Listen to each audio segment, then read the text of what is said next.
March the 12th, 2024. I'm going to be your host tonight. I'm Dana at Durnford. Welcome, everybody. Hope you had a great day. You can call into these live shows at 709-589-4406. 4406. We'll leave that up for a moment just in case somebody is scrambling to find a pin. All lines are currently opened. And while you're waiting, consider clicking some buttons and daddies and blah blah blahs. It's fun, trust me. And so we got a poll for everybody tonight. Should the anti-nuclear replace the word tritium? Tritium. With lethal and nuclear fuel pools are gone, not just the reactor cores. Does anything make sense anymore? So, yesterday was the anniversary, but this is the anniversary month. And so the reason we're going to replace tritium with lethal is because there's actually 30 million one-ton bags of radiation picked up. So when you're picking up 30 million one-ton bags, this is not a game. We have 4 reactors and 8 fuel pools are gone. Some people say 60 million one-ton bags. There's about 60 million tons of contaminated soil that's being stored, planned to be stored, outside the Fukushima Daiichi perimeter fence. So, but we say 30 million because we want to lowball it.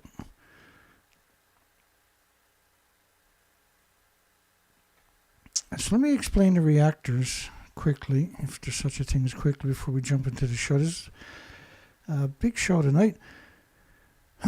So to suggest that only tritium got out of the reactor is dishonest, don't you think? I think it's dishonest to suggest that only tritium got out of these buildings. Who's with me? Who's with me on this? If you're with me, give me a thumbs up. If you made it this far in the video, give me a thumbs up. If you think I'm an asshole, give me a thumbs up.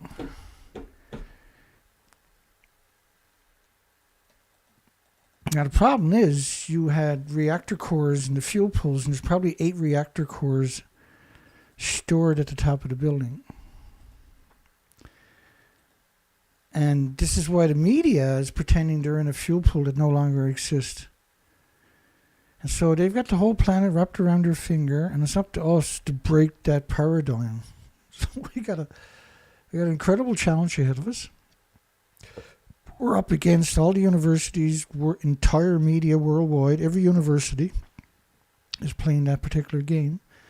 And on July the 13th of 2023, last year, the author is a professor at the Department of Nuclear and Quantum Engineering. He's a professor of nuclear and quantum engineering, Dana.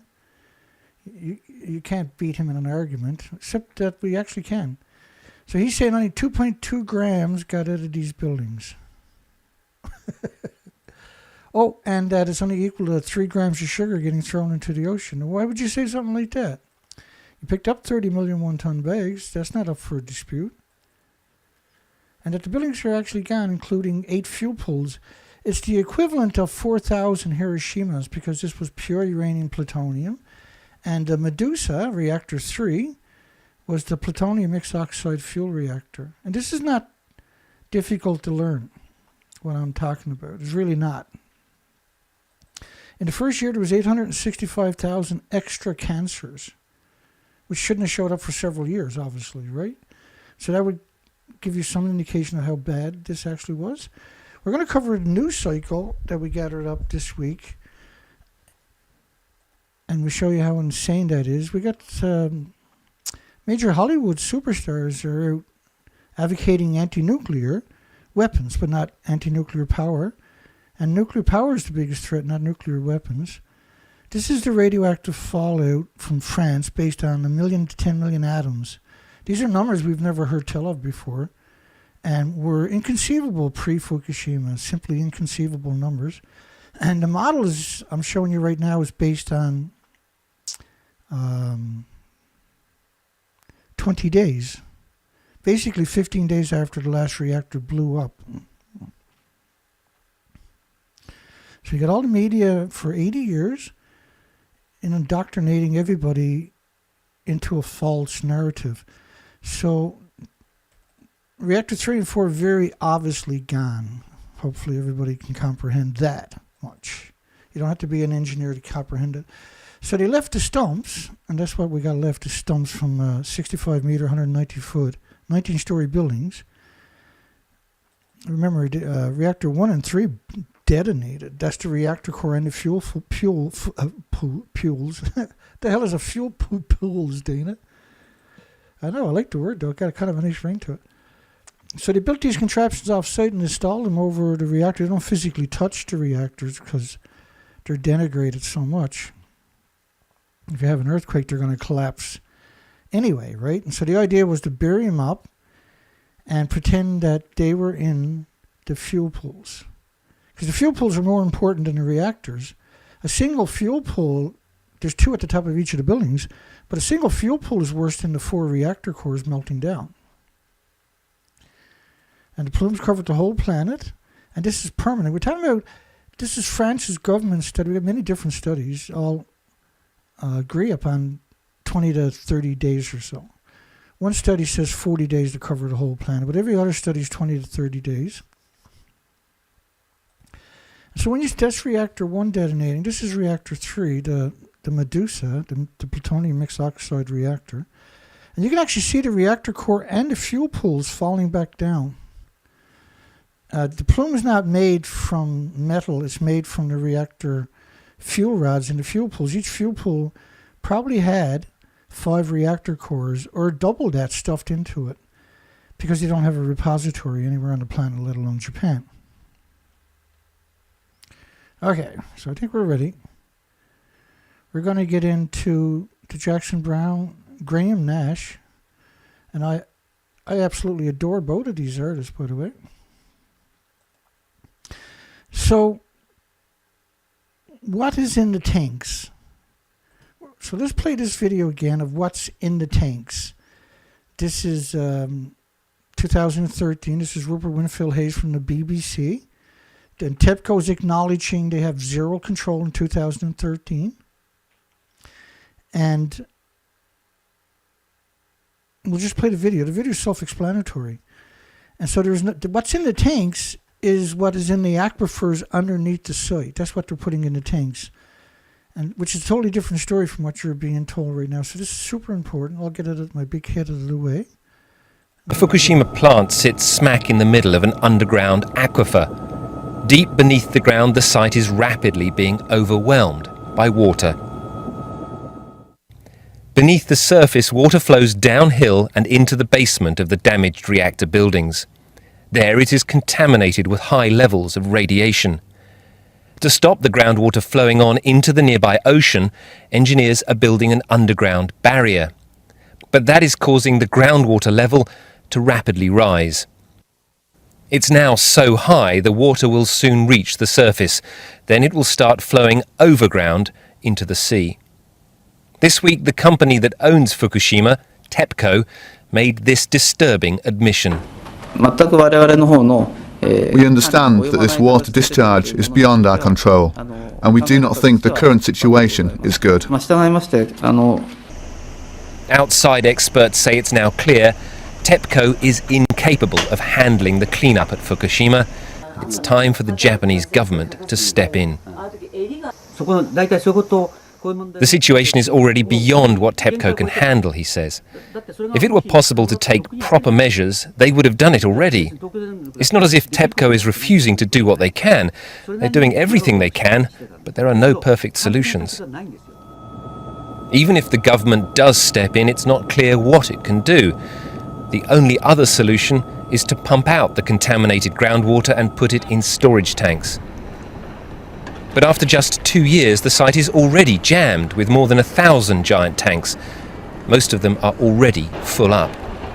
At least 400 tons of new water pours into the site every day, and it's going to continue for years and years. Fukushima's water crisis has only just begun. Rupert Wingfield-Hayes, BBC News in Tokyo. And so what they're saying is that the tanks were full in 2013.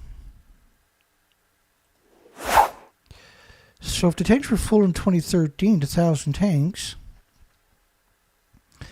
how are they storing water from the filtration system, the ALPS, which, as I explained in great detail over, especially yesterday, how that's simply not true. All right, so we got a news cycle that we're going to meander through because this is the anniversary. There's a lot of news out there.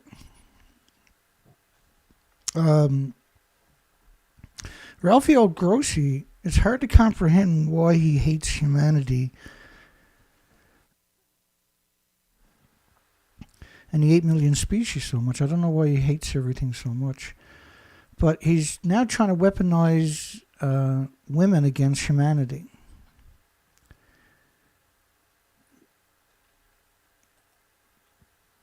No nukes. Jackson, Browne, Graham, Nash signs an open letter warning of nuclear weapons. You should be warning about nuclear meltdowns because they're actually happened. That's why we should worry about that. And so they're warning about nuclear weapons, what nuclear weapons might do, because it's very difficult for the average, it's very difficult to find me on your own. And once you find me and understand what's really going on, this is catastrophic from the nuclear meltdowns. The nuclear weapons is the very last thing I'm worried about, but I am worried about them. But you need to worry about nuclear reactors. All the fuel pools are hemorrhaging radiation into the environments, which everything on the planet is susceptible to. Nothing has an autoimmune trigger to defend against. Rain with 20 million particles. Particles are much worse than the physical atoms, the isotopes, because they're particulates that are ionized and radiated. So much more power. And so they're considered hot particles. 220 million atoms per liter of iodine-129, which meant that you saturated the thyroid glands of all the species, which means they're producing radioactive hormones, including the humans, and radioactive stem cells. And so you're sterilizing all the species, and this is what we've been documenting on the research expeditions I've been doing for 6 years. So I went from Vancouver, British Columbia to Alaska. And after all these years of these research expeditions and the research, the conclusion, the consensus is this is an extinction level event. The coastlines are completely stripped. I just want to touch on that because I'm explaining why nuclear power is more dangerous than nuclear weapons.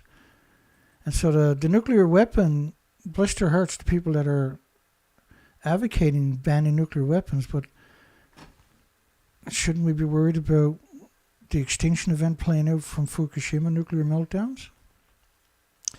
And so the species to your left are now exterminated due to Fukushima. I went back 5 more years to see if the species recovered. And I spent an average of 4 to 5 months each year on the ocean doing the research.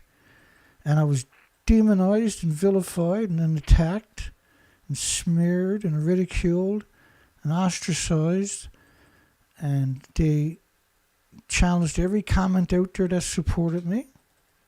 You know, in that first period, the first 6-7 years, I had done over 600 radio interviews. Every time I found a port to come ashore, I checked my mail. I had all kinds of requests for interviews. And I'd done every single one of them to try to have this conversation. So we've done the whole entire coast. Now we know, right, from Kevin Blanche and Yoshi Shimatsu, that the California coastline was also, which should be the same as this coastline, was eradicated. And we know the eradication because of the radioactive fallout. This is the Neptunium-239 models. And we'll jump right back into the story here now. But it's important that anybody new to this topic understands that this is not an opinion that we have. We provide documentation for all of our assertions. And this is an extinction event. And the research expeditions for 6 years, how can the world ignore this? What is wrong with you people? Obviously not the people that are following me regularly, but what is wrong with the world that they don't understand the basics? Well, the nuclear industry, the universities have complete capture of the population, and a percentage of a percentage is maybe at best tuned in to this truth. So Jackson, Browne, Graham, Nash weren't the only ones that signed the open letter, but that's very influential. Annie Lennox, Jane Fonda, Michael Douglas added signatures to make nuke history letter tied to the Oppenheimer, who won 7 Grammy Awards? Oscars, I'm sorry. And Bill Nye. I have zero respect for Bill Nye. He promotes nuclear power. And you can't have nuclear weapons without nuclear power plants, right? Nuclear power plants are strictly to make the fuel for nuclear weapons. And a byproduct is electricity. And then Christopher Waltz, Lily Tomlin, even Roseanne, Ellen, and even Charles Oppenheimer, the grandson of L.J. Robert Oppenheimer. But why is it we don't have any celebrities whatsoever talking about Fukushima? Any celebrities at all talking about nuclear power? It's not a very hard subject to learn, on top of that, see? Julian Moore, Douglas Thompson, and more joined the campaign against nuclear weapons following Oppenheimer's success. Well, the Oppenheimer movie left out the most important facets of the nuclear story. It was simply a cover story for the nuclear industry and meant to promote the nuclear industry. Like, they're not going to use nuclear weapons anyway because you can't cash your checks anymore. And so those in charge want to be able to have control. If you have nuclear weapons going off, you no longer have any control. And they're not willing to give it up because they have been swayed by power and money and monetary and influence, and they've become corrupted. They've fell down through the cracks of reality. Read the open letter published today in the LA Times. To protect our families, our communities, and our world, we must demand that the global leaders, these are not leaders, these are Muppets, work to make the nuclear weapons history and build a brighter future. Why would you put the word brighter future and nuclear weapons in the same sentence for? Others signed a letter including Oppenheimer's cast members, costume designers. And so the nuclear industry really took advantage of this again, right? And they got 7 Oscars, 7? For a propaganda machine. That's just heartbreaking. I'm sure the people, the artists or actors, I guess you call them, I don't watch TV, so I don't know how to relate, but I'm sure that these influential people believe that they have the moral high ground, but that's just because the nuclear industry is really good at manipulating you. A mural in West Hollywood and an art installation at the Farmers Market near the Grove to raise public awareness about the danger posed by nuclear weapons. Well, the danger posed by nuclear weapons is certainly bad, and the nuclear testing was a nuclear war, and that the Marshall Islands, where they had one such war, is now, in a 2019 study, over 1 million square kilometers is too radioactive to be inhabitable, or to be habitable. The Post is saying Oppenheimer started it. No, it was because it was the wrong technology on top of that. And they couldn't use the nuclear weapons. They used it anyway just to demonstrate power, but they didn't need to. They had already beaten Japan. And now Japan, of course, was immediately corrupted. Because, you seized the country, right? With a weapon so powerful, and then that was the catalyst for the League of Nations to change their name to United Nations, which is just a military industrial complex of 195 militaries. Robert Oppenheimer warned against, have you ever listened? Now, like, I've listened to all the Oppenheimer lectures that are online. I've downloaded every one of them, you know what I'm like. And the majority of them I've listened to 12, 14 times at least. So I think I know a few things too, right? It warned against developing even more powerful weapons, predicted that the dangerous arms race would follow. And he was right. Well, that was the whole idea. And former Secretary of Energy Ernest Moniz said in a statement, of course, this guy's insane what he done post-Fukushima. And this is what I mean. They have complete control of the medias. And their narrative is the only narrative that's allowed to exist, right? Every person should be educated about the incredible destructive power of nuclear weapons. But shouldn't everybody be educated about the incredible heartbreak of radioactive fallout from nuclear meltdowns, but also from just the nuclear fuel pools are hemorrhaging radiation into your environment? Every nuclear reactor is surrounded by farms. And the significance of that is terrifying. So all nuclear reactors have multiple fuel pools. The fuel pools are hemorrhaging radiation because the fuel is still splitting atoms. It has no containment. And every nuclear power plant is built in prime farmland except for just a couple. That's quite the coincidence, isn't it? And that the amount of radiation we're talking about to harm a human or a child or an animal or an insect or a bird is prolific from every single reactor's fuel pool into the environment. This is why they're surrounded by farms. Like, if the world doesn't deal with this, there is no future. And that future is 10 years' time. We're in real trouble. This extinction level event is not a maybe, it's not a perhaps, it might be, it's not going to be. It's an extinction event playing out due to Fukushima's pulse event. Because Fukushima had so many reactors and fuel pools detonated at one time. This was an event, a pulse event of a massive amount of releases. And there's continuous, perpetual, ongoing releases. Irreversible heart damage for children with 50 atoms a kilogram of cesium-137.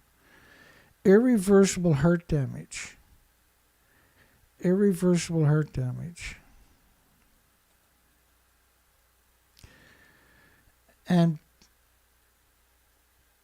what I don't understand is, because this topic is so easy to comprehend, so easy to talk about, the danger of radiation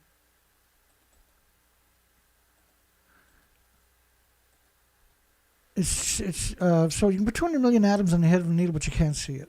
200 million atoms. 50 of them cause irreparable harm. Permanent lesions to an adult on their organs, for instance. And for children, irreversible heart damage. So if I got 200 million atoms on the head of a needle and I can't see it, how do you, how are you supposed to recognize 50 of them? Right, so they're so tiny, it escapes common sense, right? The actor has made a new documentary, Downwind, about the impact of nuclear weapons testing. So if you go, I've covered the Chernobyl, the Windscale, United Kingdom, Sellafield. Covered Mayak, Russia's radioactive fallout. We covered 3 Mile Island, of course, Santa Susana, which is 460 times more radioactive emissions than 3 Mile Island. Was a fast breeder sodium reactor, much worse emissions on top of that. And it's not hundreds of thousands, it's the entire country. It's all the animals, it's all the insects, it's all the species. And we're on our last legs on this planet. We need help. We need the world. We need support. Like if I stop doing what I'm doing, that's this conversation is gone, right? You know, the only reason that they're still talking in 13 years' time, we're still getting headlines constantly, is because we're still active. And then we dominate if there's no other narrative out there. So the propaganda is perpetual, right? Can you imagine like just one of these people supporting me, or even tweeting me out, or even mentioning me, the difference we can make immediately and long term? See, looking for somebody else to go do the job is a mistake, so I'm not doing that. You don't see me doing that, right? We need support. Like Greenpeace, millions of people donate to them every single month, but Greenpeace is the controlled opposition. Same as Beyond Nuclear, like Ernie Gunnarsson and Helen Caldicott. These are controlled oppositions. And we explain that, articulate that many, many, many times. And it's heartbreaking to see the people that you put your fate into are actually the industry itself.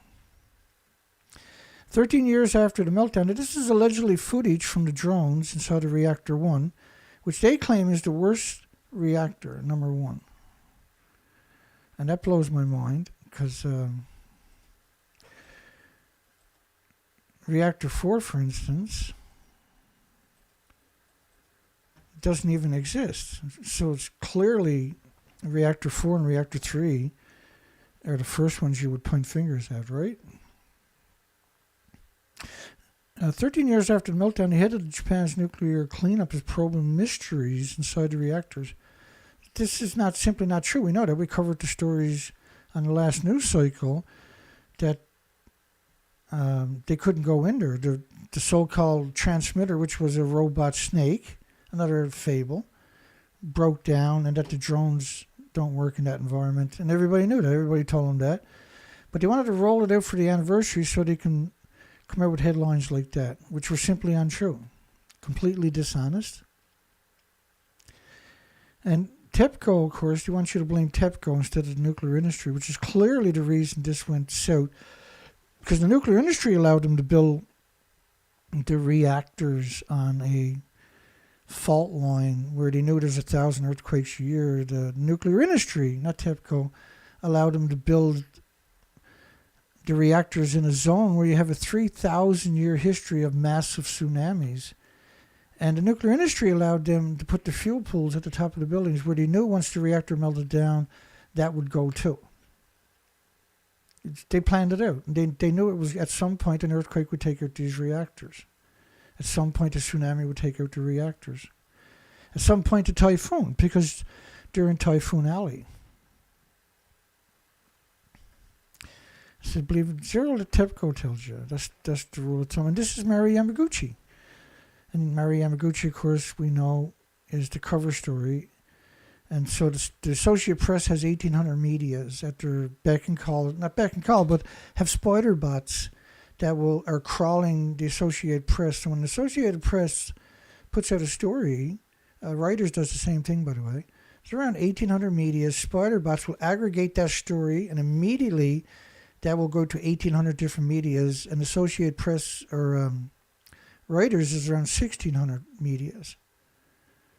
So 3,800 medias immediately, or 2,800 medias are immediately coming up with the same story by the same author with the same pictures in the same paragraph at the same time worldwide. So everybody has that narrative instead of an actual something that's educational, something that will invoke concern or reality. As Japan prepared to mark the 13th anniversary of its, and I've seen that narrative a lot this week, that exact framing of the words. It's very coordinated, obviously, when you got 2,800 medias at your disposal at the flick of a switch, right? Worst ever nuclear disaster, it's worst ever nuclear. Well, like Chernobyl was a single reactor. 3 Mile Island is a single reactor. Santa Susana is a 3 mile is a single reactor, partial. Windscale was a single reactor. The list goes on, right? This is 4 reactors and 8 fuel pools, and these reactors at the time, that site was one of the biggest producers of power worldwide because it has 6 reactors, right? And that it lost the inventories of 4 reactors, massive buildings, pure uranium, pure plutonium, unlike Chernobyl. Now, Chernobyl was terrible. 9,400 farms closed in Ireland, Scotland, United Kingdom. But what they should have done was abandon Europe, because that's the proof, right? When you close 9,400 farms, Ireland, Scotland, United Kingdom, you're admitting that your water, your air, your land is now completely contaminated, and that the food is too radioactive to eat. Means you need to abandon your country. The nuclear industry, the British in particular, are just disrespectful scum. They're just disgusting scum, the British nuclear industry. They really are monsters, and that's the British nuclear industry. They're the British media. They're just real-life monsters. The universities are real-life monsters. And after all this time, 22 years of covering this stuff, there's no maybes. The man in charge of cleaning up says his team is fighting to bring a sample out of the heart of the site's radioactive debris, preparing to remove damaged.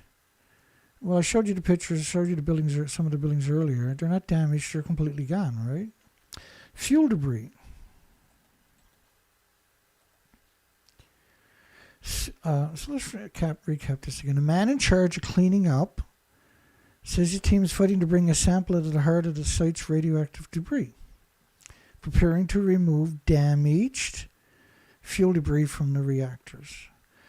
So this little clip that I put together, I can't remember, that's a long time ago, 2015 or something. And I had always felt when I put that together that, oh boy, I got him now. I'm going to put that clip out and the world is going to repost it, and that's the end of the media.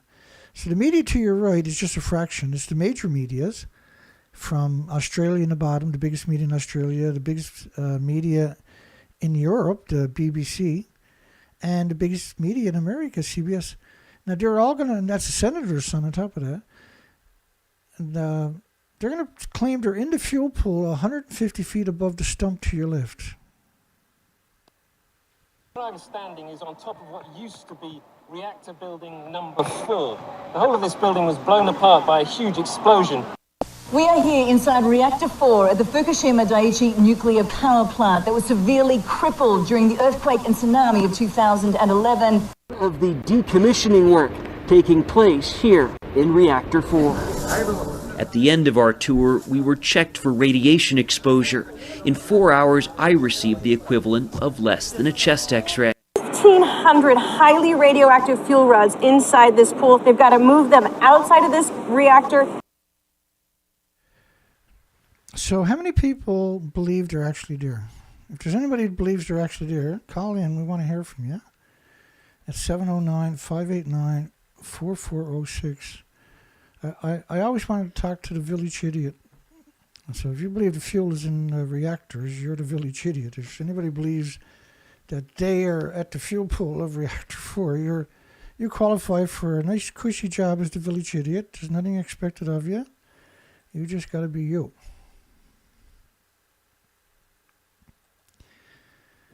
Damage to Fukushima, and what makes it so terrible is they're doing it because it's an extinction level event. Nuclear weapons are not. They're the distraction. And it's hard for me to believe that Hollywood doesn't know me. It's very difficult to believe that. And because I've talked to a number of Hollywood superstars years ago for several hours, and they asked me all the right questions. And they fed off the answers that I gave them. Very, very clever. And it really surprised me because I've rarely had anybody do that to me. Damage to Fukushima Daiichi plant's cooling system causing 3, it's actually 4 because reactor 4 actually is gone. Is there anybody out there thinks that reactor 4 is not gone? Call in at 709-589-4406. If you believe I'm right, then give me a thumbs up. Give me at least one thumb. I'm not saying another word until I get a thumbs up. I'm just going to watch the 29. There you go, the thumbs up. Way to go, baby. Woo! Somebody loves me. What do we got going on here? We got Dana's flopping around everywhere. Oh, I clicked around. There it is. 29 thumbs up. That's great. What have I got done there? Where did friggin' fire come from? Let's get something else in here. What else can I use? How about this one here? Leak. Damage the cooling system. Let me have a look at that again. I don't know. Does that look damaged to anybody? Is it all in the eye of the beholder? Why are we worried about nuclear weapons when we got these sadistic demons on our planet murdering all the species? Damage to Fukushima Daiichi cooling system, causing 3 of its reactors. Oh, wait a second. I got 32 thumbs up. Oh boy. That's better. That makes me want to cover stuff. Of its reactors to melt down, causing 3 of its reactors to melt down. But they won't count reactor 4. How come they don't count reactor 4? Doesn't that look like a meltdown? Sure looks like a meltdown to me. Is that not a meltdown?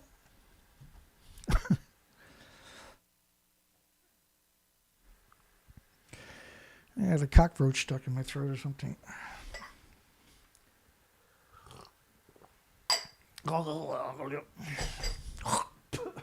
Clink. Stop fooling around, Danny. Get out the show. All right. Damn it. How come you hit away, Dana? A little shy tonight. Let's get me out in front and center there. What it is, I'm really self-conscious about my great big ears. I was going to get plastic surgery done on them, but the surgeon wouldn't stop laughing. So I was like, I'm not giving you anything. You're not nice. Damage to Fukushima Daiichi cooling system. Let's have another look. Yeah, it looks pretty damaged to me. How come they don't show you that when you talk about Fukushima? Of its reactors to melt down, releasing radiation. Releasing radiation. I think that's to put it mildly.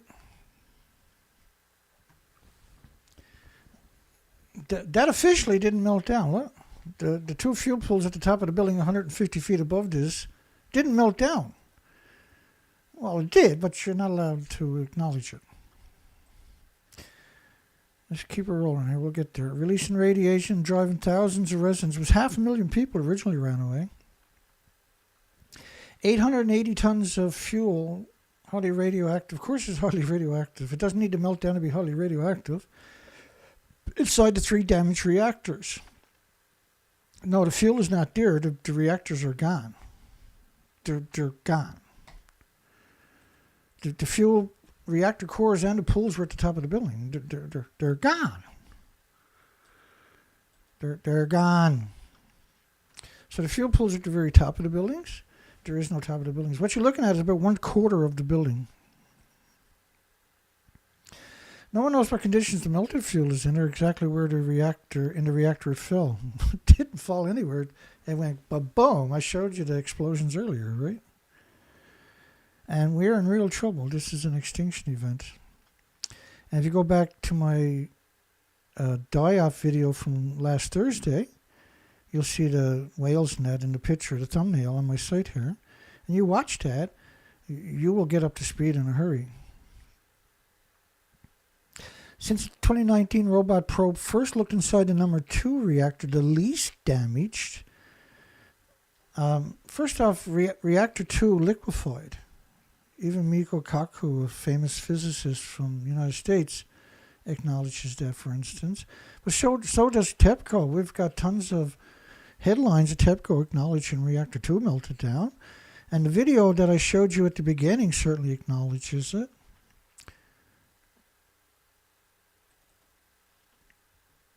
But let me just grab a couple of those headlines of Reactor 2. The original headlines. Because originally they were a little bit candid, right?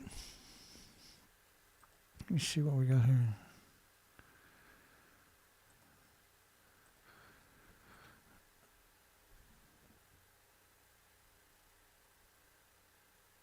Yeah, it was really interesting because they covered it up, right? The media acknowledged it.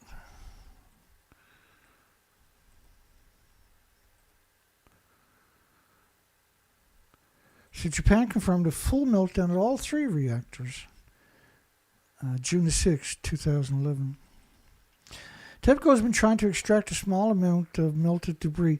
And so they're using this robot arm they built with the scumbag from United Kingdom nuclear industry. And once that robot arm goes inside, you can never get near that robot arm again. That's lethal doses. So it's just meant to get a little sample to pacify you. Because the average person's attention span on this subject is 6 or 7 minutes at best, right? Well, we cover it 2 hours a day, 5 days a week after week, month after month, year after year after year, and decade after decade. We're dedicated to this topic. The team's next attempt will come in October using the previous tested device that resembles a fishing rod. That's it there, actually. Well, this was the original design right there. So they were going to lower it down and get a sample. And then they decided that they were going to get a little bit more sophisticated.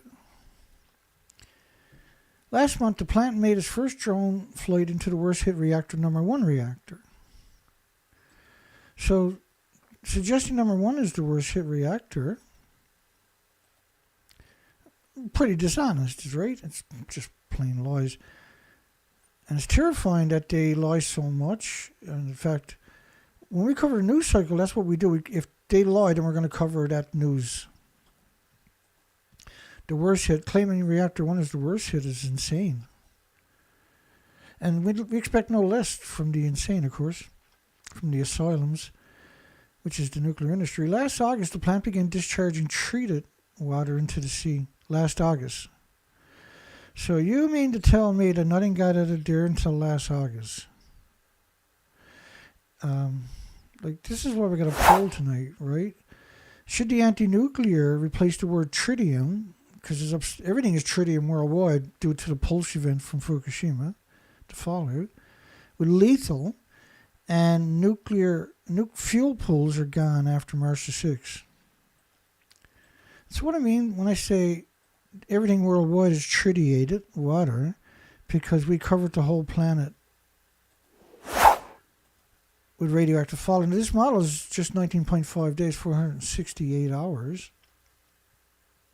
And so you see this connotation, Fukushima radioactive fallout is global warming, but it's 80 years of emissions, because the radiation never goes away and it creates plumes like this. Gas, oil, and coal emissions don't create plumes like that. And even if it did, it's just carbon. All carbon is going to do.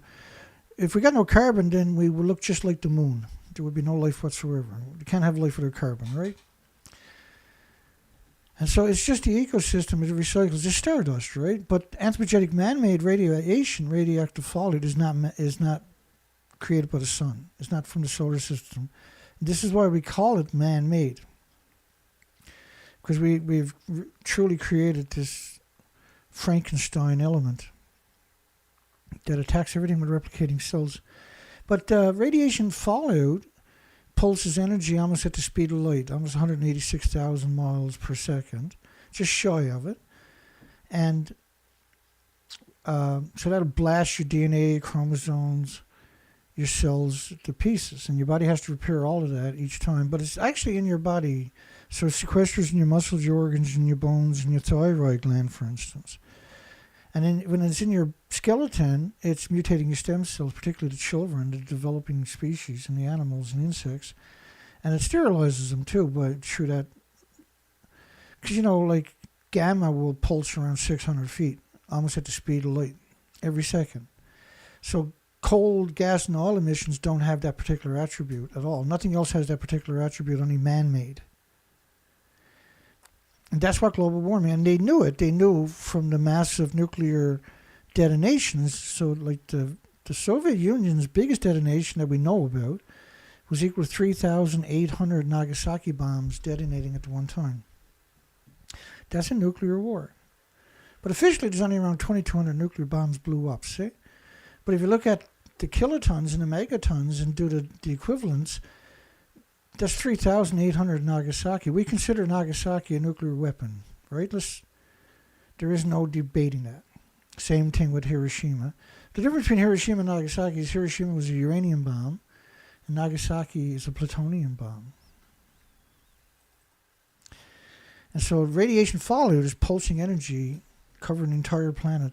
That's your global warming. And because Fukushima was a pulse event, there was so much of it. If we look at the flash floods, which because we killed the bacteria and the fungus in the ecosystem, it doesn't soak up water anymore. We knew this was coming. And same thing with supercell cyclones and typhoons and hurricanes. We knew that was going to come post-Fukushima. And that's what all of these attributes are post-Fukushima. The world was upside down post-Fukushima. The die-offs, the mass species die-offs. The video I covered on the die-offs on Thursday of last week. I think that was the 7th, was it? I can't remember. Because there's 7,000 now emaciated humpback whales acknowledged. Not ship strikes, not cotton nets, but emaciated. And we have 12,600 gray whales that are emaciated. The total of ship strikes, by the way, in Wales is around 1,200 since 1972. We had 1,000 culvert beak whales in the United Kingdom several years back in just a 6-month period or so in different stages of decomposition, which means, because you're only going to find 10%, which means you got around 10,000 covert beak whales. There's obviously going to be a lot more than that because the story didn't just stop in that one incident, right? We have, and they're all emaciated. And I covered it in my second last die-off video, which was 2 weeks ago, last Thursday. So 3 weeks ago, it was a really important one because we stepped back in the time machine to 2014, 15, 16, 17. And when I was out doing the research expeditions, and we showed that the reports acknowledged there was no such thing as avian influenza and bird flu or anything like that was ever mentioned. It was domoic acid. And of course, domoic acid didn't pan out. So they switched the narrative last year. But all the species had died. And both die-offs on the west coast of millions of birds and on the east coast had unique properties to them. We had millions of different species. And so you had species at both ends of the spectrum of the food chain, right? The dovekites here on the east coast and the common murres. Millions of them showed up last year and died. Or the year before, were emaciated, and everybody agreed upon that in April. And we went down in snowstorms to document it, right? And they were emaciated. And they were on their way to the Arctic. They shouldn't have been coming to our coastline. But what it was, is you had 3 species that fed on anchovies and squid and sardines and krill and capelin and small fish, 8-9 inch. But then the dovekites themselves were microscopic feeders. So you had millions of birds of different species from both different spectrums of the food chain starving to death. And that was the same thing we've seen in British Columbia, 2015, 16, 17, 18. We had millions of common murres, and they dive, by the way, 600 feet all day long. It's easy for them. So they're not like a seagull where you're limited to the tidal zones and stuff like that. And they were showing up emaciated, 1.4 million of them, because the tidal zones were eradicated, and I showed you that earlier in the show here. But they also had 1.1 million Cassini auklets, which are microscopic feeders. And here we have the biggest breeding colony of storm petrels on Baccalieu Island. There's 3.3 million breeding pairs, and they disappeared. And they're microscopic eaters too. And I was out there 3 years in a row, multiple times in the dark because they're nocturnal. And we couldn't find even carcasses. Normally, because there's a lot of predators like eagles and that. you will find some carcasses or feathers or something, right? I was out there, and that's a really rough part of the coastline, and I made it out there 7, 8 times altogether, and we couldn't find them, and they've been coming here for thousands of millenniums, right? Fukushima Daiichi currently releasing a fourth 700-ton batch, batch. So, like, first off, after 6 days, there is no reactor cores, there is no fuel pools. And we're sentenced to a miserable existence because nobody will have a conversation about this topic. Nobody's willing to. And so they show you that picture. Now, the Japan's daunting task, instead of showing you this picture. And, like, first off, the plume covered the entire planet in 19 days. And so all of them are doing the same trick where they're showing you this. Now, remember, how long ago was it I started? I made a real point where that, why don't they show us all the tanks? Because we counted the tanks. I have thousands of pictures of just the site, right? And the most we can count is 750 tanks, but they're small. But remember that the video I played at the beginning from 2013 from the BBC and Rupert Winfield Hayes narrating it said that the tanks were all full in 2013 from water pumped up from the aquifers. So the whole ALPS system is a fable. You can't filter radioactive lethal water at 2.2 sieverts per liter because you can never change the filter. You can never get near the filter again. The filter becomes a liability because it's so radioactive. So you're putting 2.2 sieverts. 3 sieverts is a lethal dose, by the way. You're putting, and we're not acknowledging beta. We're refusing to acknowledge that gammas, alphas, and neutrons and X-rays exist. They're only acknowledging beta. So you're looking at 6, 7, 8, 9 sieverts per liter. So if you take a gallon of it, 4 liters of it, and you bury it in the wall at the subway, everybody walks past that wall will die that day or that week. Everybody. For 1 million years. Because the biggest byproduct of radiated fuel rods is the Curie isotopes. In the tranquil yet haunting shadows of Fukushima, a narrative of resilient, like trying to put these academics, which are not at Fukushima, the nuclear scientists are not working on Medusa. There's nobody, there's the homeless, the destitute, the victims of society, immigrants who don't speak the language, the people everybody refused to admit are humans too. Obviously not the people that are following me regularly, but they're here because they get it. A testament to human ingenuity in the face of a near insurmountable challenge. It's not an insurmountable challenge. There's nothing left to clean up. The challenge is making sure you never find me, making sure you never find the truth, making sure you don't put 2 and 2 together, because your reflex is going to be you're going to hate their guts. Like I disrespect the anti-nuclear weapon group, because how can you be anti-nuclear weapon, not be anti-nuclear power plant? You can't have nuclear weapons without power plants. You get rid of nuclear power plants, you got no more nuclear weapons. You're not producing any more tritium. So the weapons ultimately all become decommissioned. Because they can't exist without replenishing the tritium, the current inventories that we're using worldwide. As Japan navigates the complexity of the cleanup, of course, typically they'll mention TEPCO, not Japan, right? Because they want you to blame TEPCO, not Japan.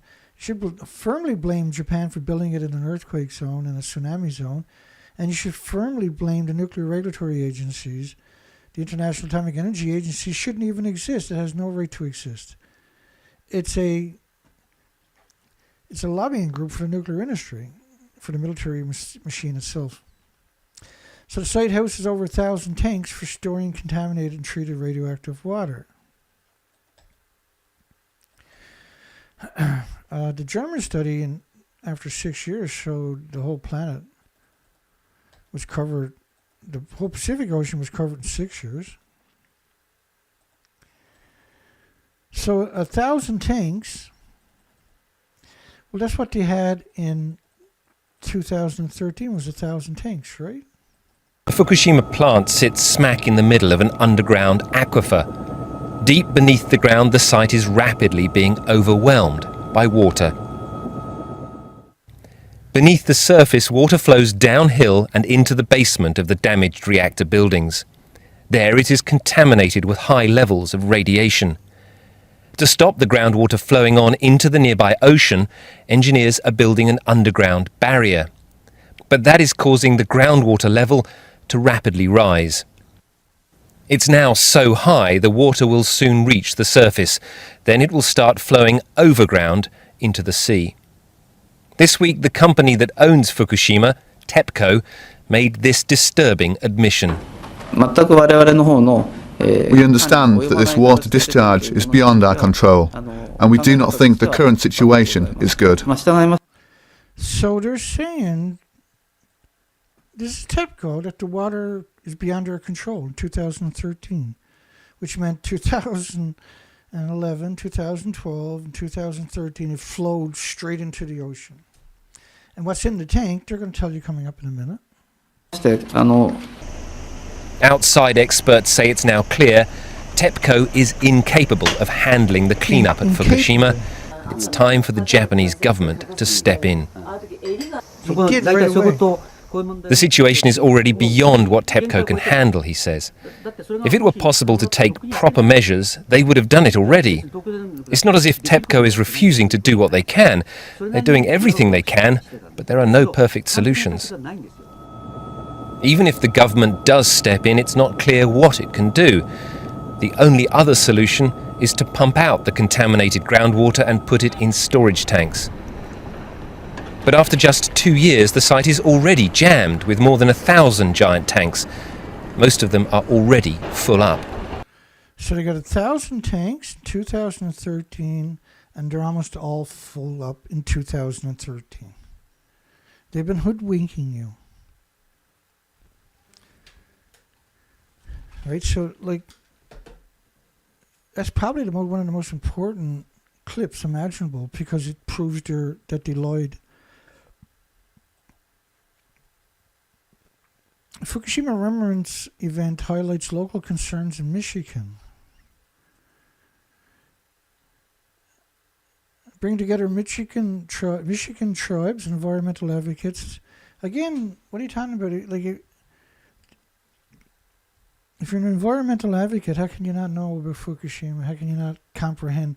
How can the world look at Fukushima and suggest that nothing got out until August the 24th of 2023? I can't comprehend it.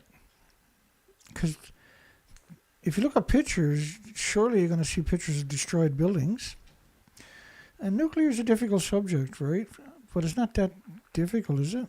Well, shedding light on the local Fermi 2 nuclear reactor, which was a meltdown of that was a breeder reactor, which is on Lake Michigan, I would imagine, Lake Erie. Surrounded by, you guessed it, farms.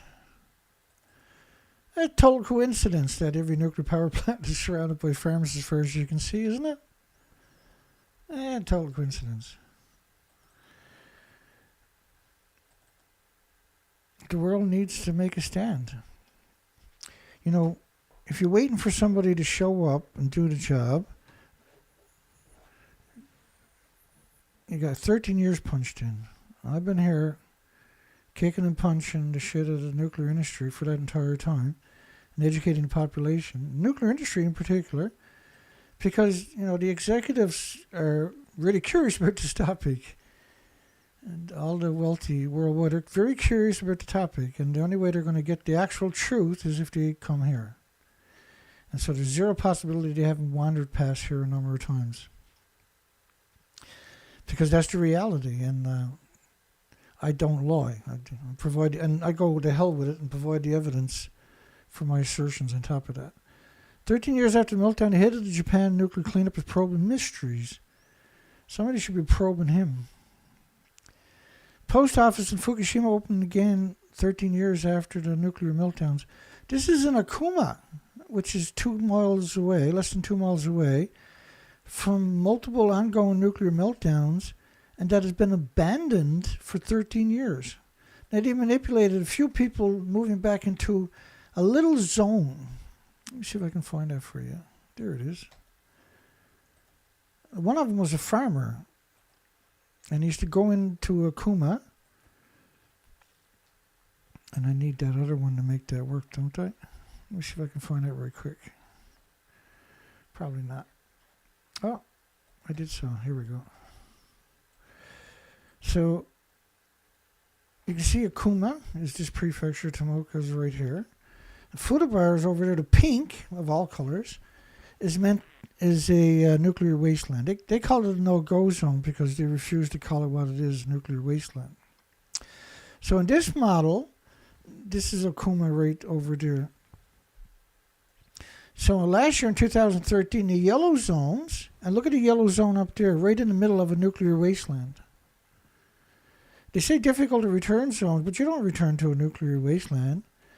And the people don't make you go back into a nuclear wasteland unless you're real life. You got to be a real monster to do that.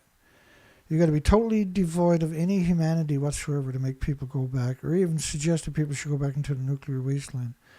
That's the post office. It's symbiotic. They're, it's hard to believe that they're that stupid to go there. It shows you how much contempt. And look at the zombies, the way they sit. Actual zombies, eh? Look at them. These are zombies.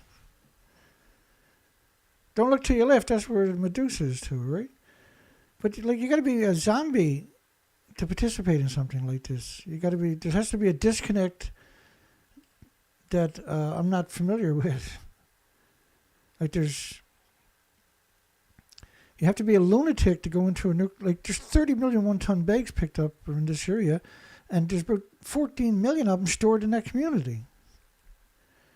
You literally got to be stupid or just a monster to participate in this. It just defies any kind of rationale whatsoever. It reopens a symbiotic step towards nothing. You can't. It's a nuclear wasteland. You're just trying to trick people to go back into a nuclear wasteland. Local residents they'll dress up the pig and pretend that it's not a pig. Local residents are gradually returning to the area to become a ghost town, following the triple. There's 4 meltdowns and 8 fuel pools that melted down. Each fuel pool had around 5 reactor cores. And the reactor cores are so powerful, each reactor core is at least 100 Chernobyls because it's pure uranium, pure plutonium. Again, you use the triple, and don't even use the word meltdowns. It's pretty rare for them to actually put the S on meltdown. Local officials and residents held a ceremony on March the 7th to celebrate the reopening. 4 days before the 13th anniversary, which claimed more than 20,000 lives. Well, I mean,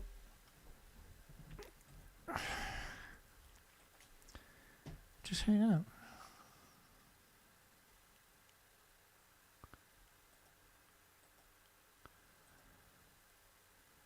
Just bear with me.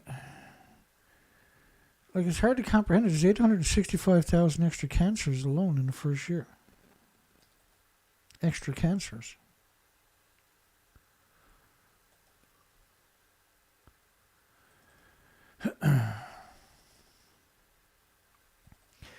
Extreme increase in mortality caused by cardiac diseases in a single month.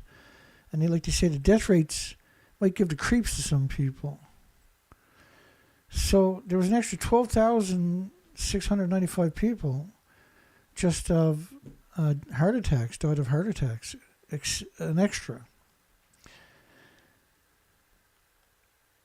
Like there's 6 spots at the site where the steam coming out of the ground is 10 sieverts per hour. These are lethal doses.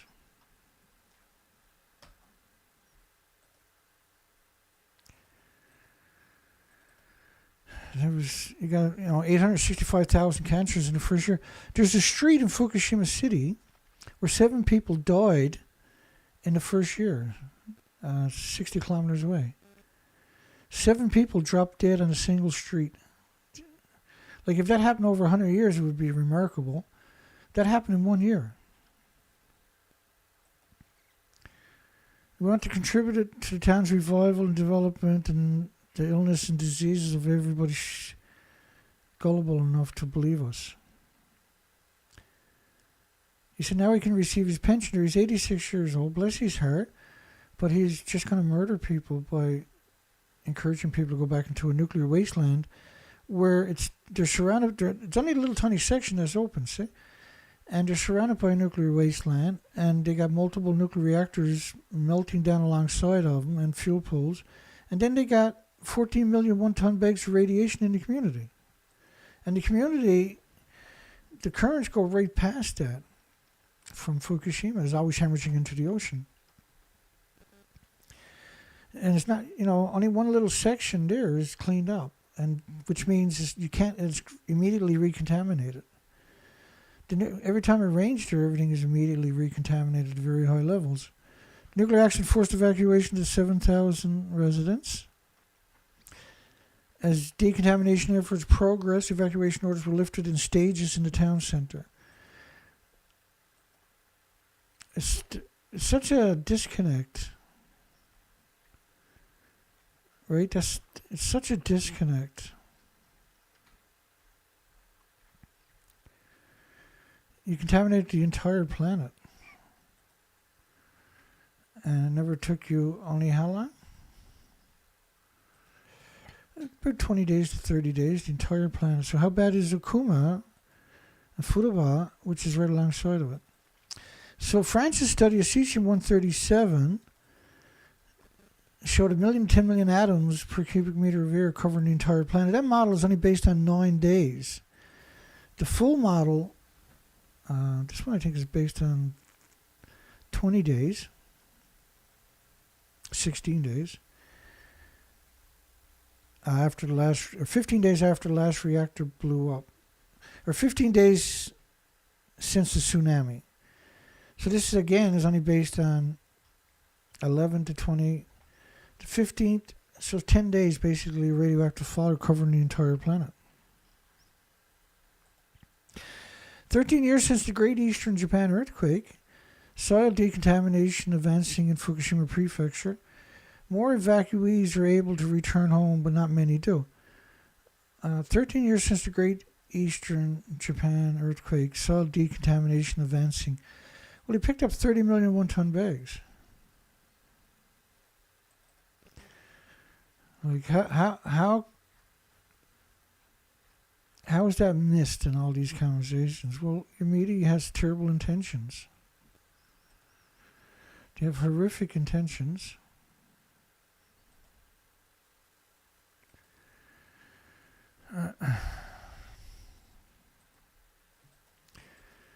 So 30 million one-ton bags was 105 sites. Fukushima contaminated soil reduced to 2019 was 105,000 sites rather. So when you go back to this story here, 13 years they got. And this is now they clean up around 3%. Not cleaned it up, but scratched up a couple of centimeters of the topsoil. You can't decontaminate by scraping up topsoil. Which I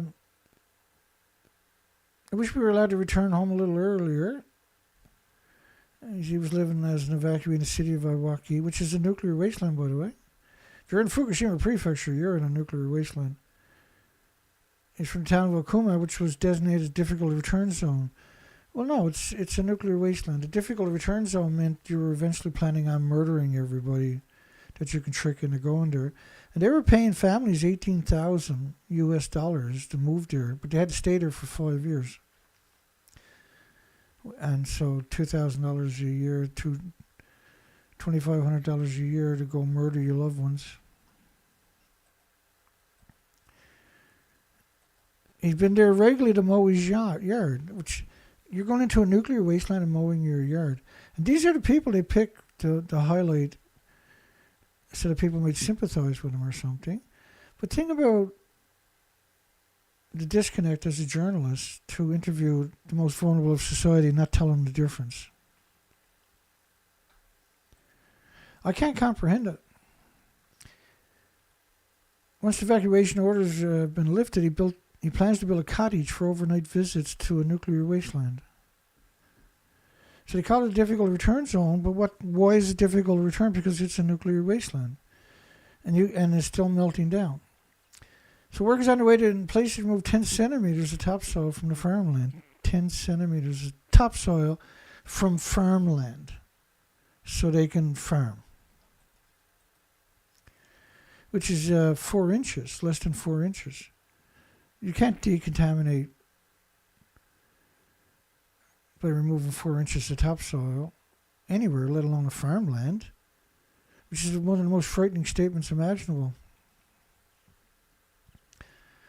The government has designated houses and farmland of people wishing to return home in those areas, as well as the roads, as specified living areas for returnees. In other words, specified living areas for stupid people.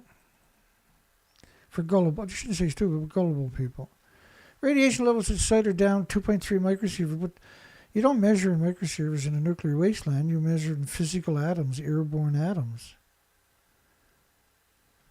And the government's criteria of anything is going to be propaganda. Decontamination personnel wore ordinary clothes instead of the high-performance respirators. Well, the respirators you're using, the holes are 600 times bigger than the atoms. You can't filter out atoms, right? You can't. You can't do it. Rather than wearing a full set of white protective gear, the white suits are paper suits. You're talking about something that can shine 600 feet, like gamma. Does anybody really think a paper suit is going to protect you from that? A 6-foot lead shield won't protect you from it. How's the fucking paper suit going to protect you? And I swore because they burned 7,000 paper suits a day, they said, for many years, right? Which meant you murdered all these people. There was never 7,000 people on that site ever on a single day, probably total. There's nothing to do there. There really isn't anything to do.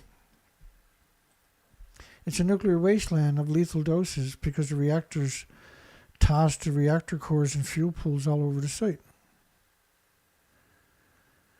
So 309 square kilometers of land is still designated difficult return zone. The food was banned in 14 prefectures by 55 countries for a decade.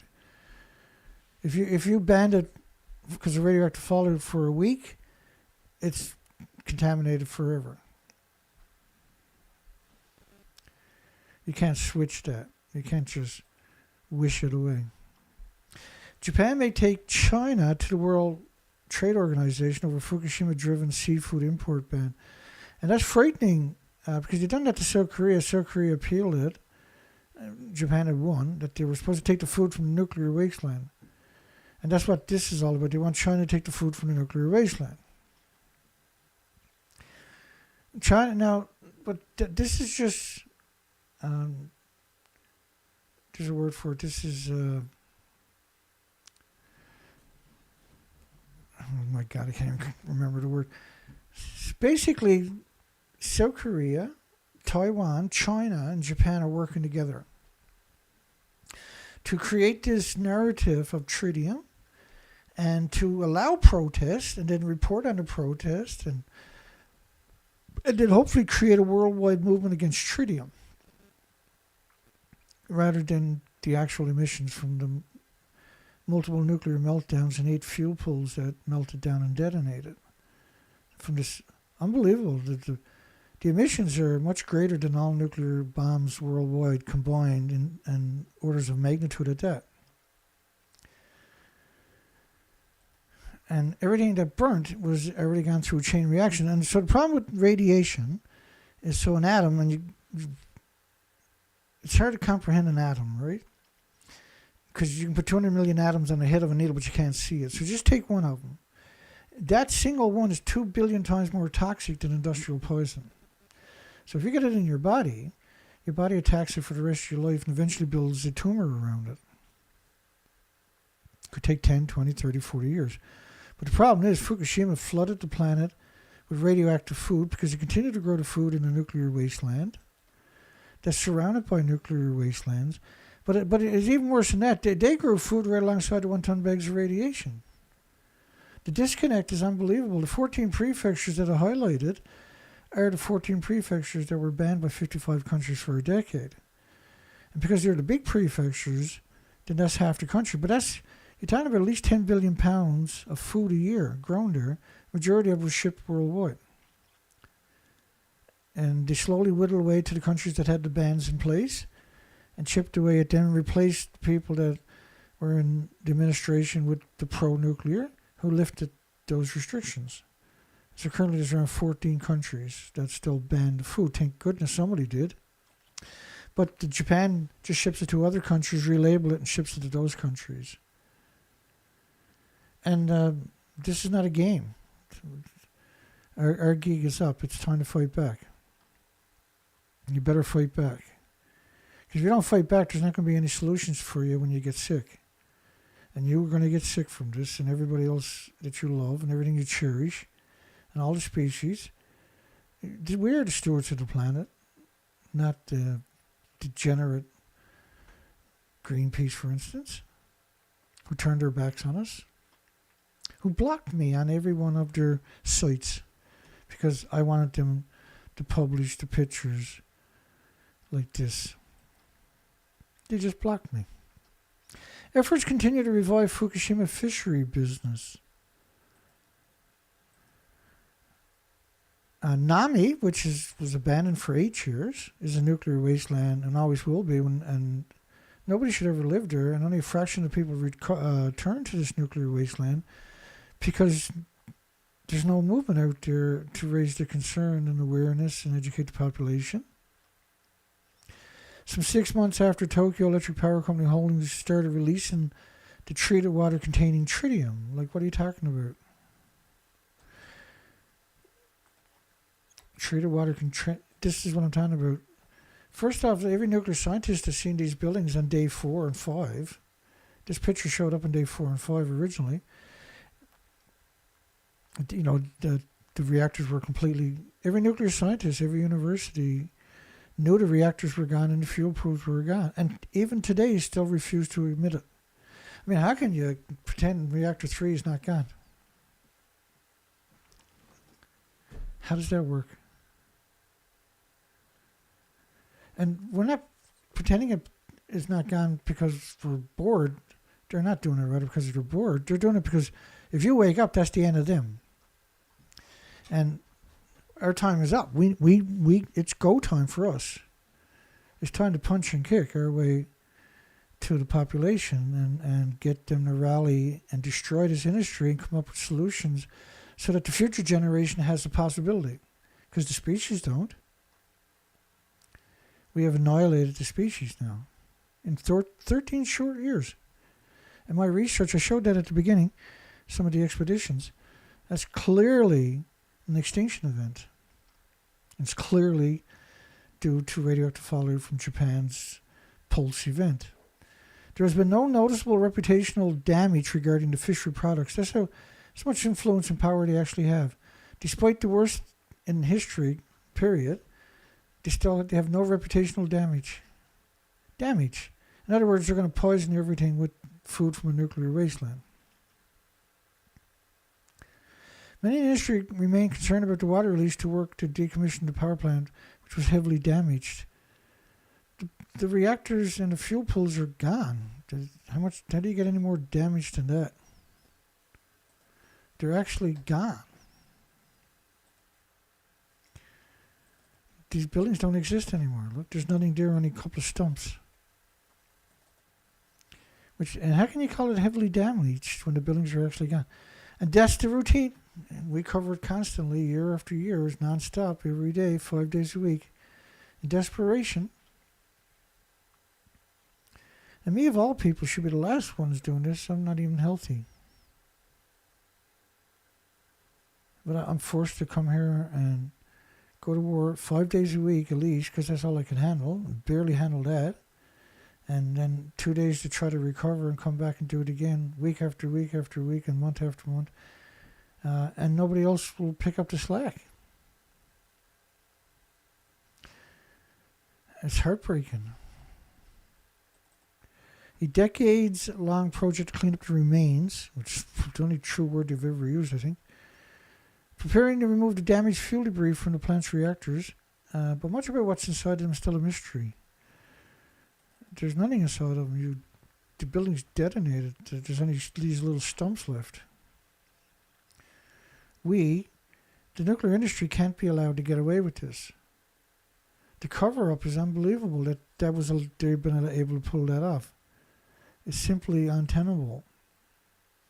Because Fukushima is International Atomic Energy Agency. And the University of Plymouth, of course, that's John Smith's home base, the despicable John Smith. Who tells you it's harmless. Could Fukushima radioactive water pose a lasting threat to the humans and environment? Of course it can. How can it not? Did anybody ever tell the University of Portsmouth? And so they put up this of tritium, H2O. And they don't even put up H2O, rather. They just put up HTO. The worst of the worst that humanity created. So quite a few of them are at the University of Plymouth in the United Kingdom.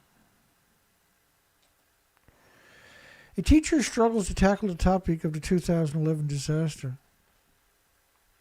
First off, she was never there. She doesn't know nothing about it. And she's in a nuclear wasteland. Where's she to? She's in Fukushima Prefecture. She's in Minnesota City, which is at 20 million atoms per kilogram. Per kilogram. Multiply it by 66.6 to get a square meter. Try wrapping your mind around that statement. The industry is full of ha-has, aren't they? She's a teacher in Minnesota City. Minnesota. How many millions of bags did you pick up there again? Which was a pointless thing to do, by the way.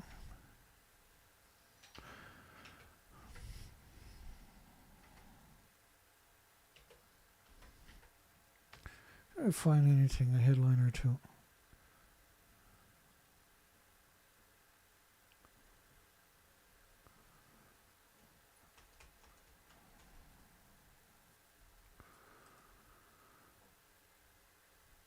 Okay, we got one picture.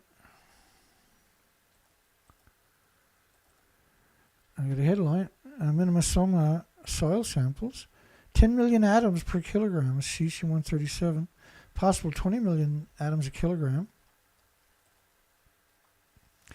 So that's Minnesota, by the way. 1 ton bags of radiation.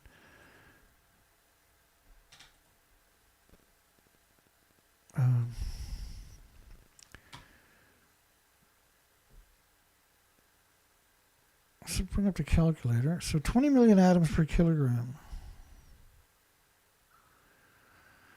Multiply that by 66.6 to get a square meter.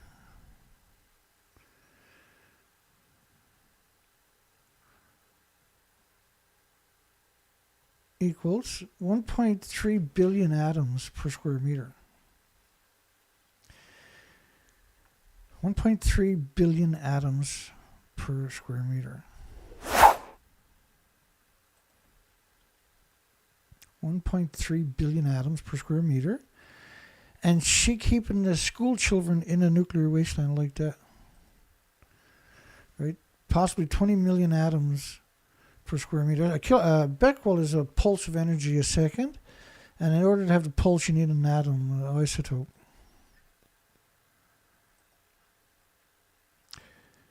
Lydia will be the first to lift evacuation orders without decontamination. 10 million atoms, 1.3 billion atoms per square meter. And this Minnesota. So they're going to let the students stay there. This is one of the strangest stories. See this piece of wood? This is chewed up. Let me get it out of the way. That wood is chewed up because animals starved to death in their barns and ate the wood in order to try to get some substance. And now it's sitting on a school children's death in a nuclear wasteland. The students form groups and use material that tells the story of the disaster. For example, they show a replica of a pillar gone by cows suffering from hunger when they were stranded in the cow sheds. They weren't stranded. They were left to die.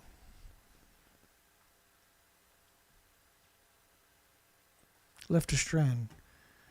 Whoever wrote that story should be left to strand, tied on to a shit, like the cows. I shouldn't say that. I don't wish that on. Even though I hate the nuclear industry, that with words, I can't articulate it with words how much I hate these people. I still wouldn't wish it on them. I guess I'm not a scumbag like them. Japan's government panel proposes new method for Fukushima nuclear fuel debris removal. New method for the fuel debris. The buildings don't exist. You see, like reactor 4, reactor 2 up there, the tall building, kind of. We know that's 100% gone, and the fuel pools. And the same with number 1. The detonation number 1 clearly shows the fuel pools are gone. And reactor 2 and 3, as I explained to you earlier, these contraptions they put on top of it were built off-site and are there meant to manipulate you. And apparently it worked 100%, right? The government and TEPCO TEPCO's not a decommission authority, remains committed to their plan to completely decommission the plant by 2051. Like, if this was a normal nuclear reactor that didn't melt down, you still couldn't decommission it by 2051. Well, everything is gone, right? Already, anyway, into the environment. The panel suggested the main method for removing the debris, and using the word debris at a nuclear meltdown, should be $1 million fine just for that, should involve not filling the reactors and their containment vessels with water. Because one of the things they alleged they were going to do was fill the reactors and the containment vessels with water, and downside of the procedure is a high risk of radiation exposure. And the panel recommended combining this with another method that uses cement or grout filler material to cover the debris in order to prevent the radioactive substances from spreading during the removal process. Right, and so they're pretending the fuel pools and the reactor cores are intact. That's what's going on. But neither is true. There is nothing left. Yeah, there's some fuel remaining there, but it's fractions. Now, reactor 1 and reactor 2, there is a China syndrome where it's gone deep into the earth. Jane Fonda, who signed the non-nuke weapons,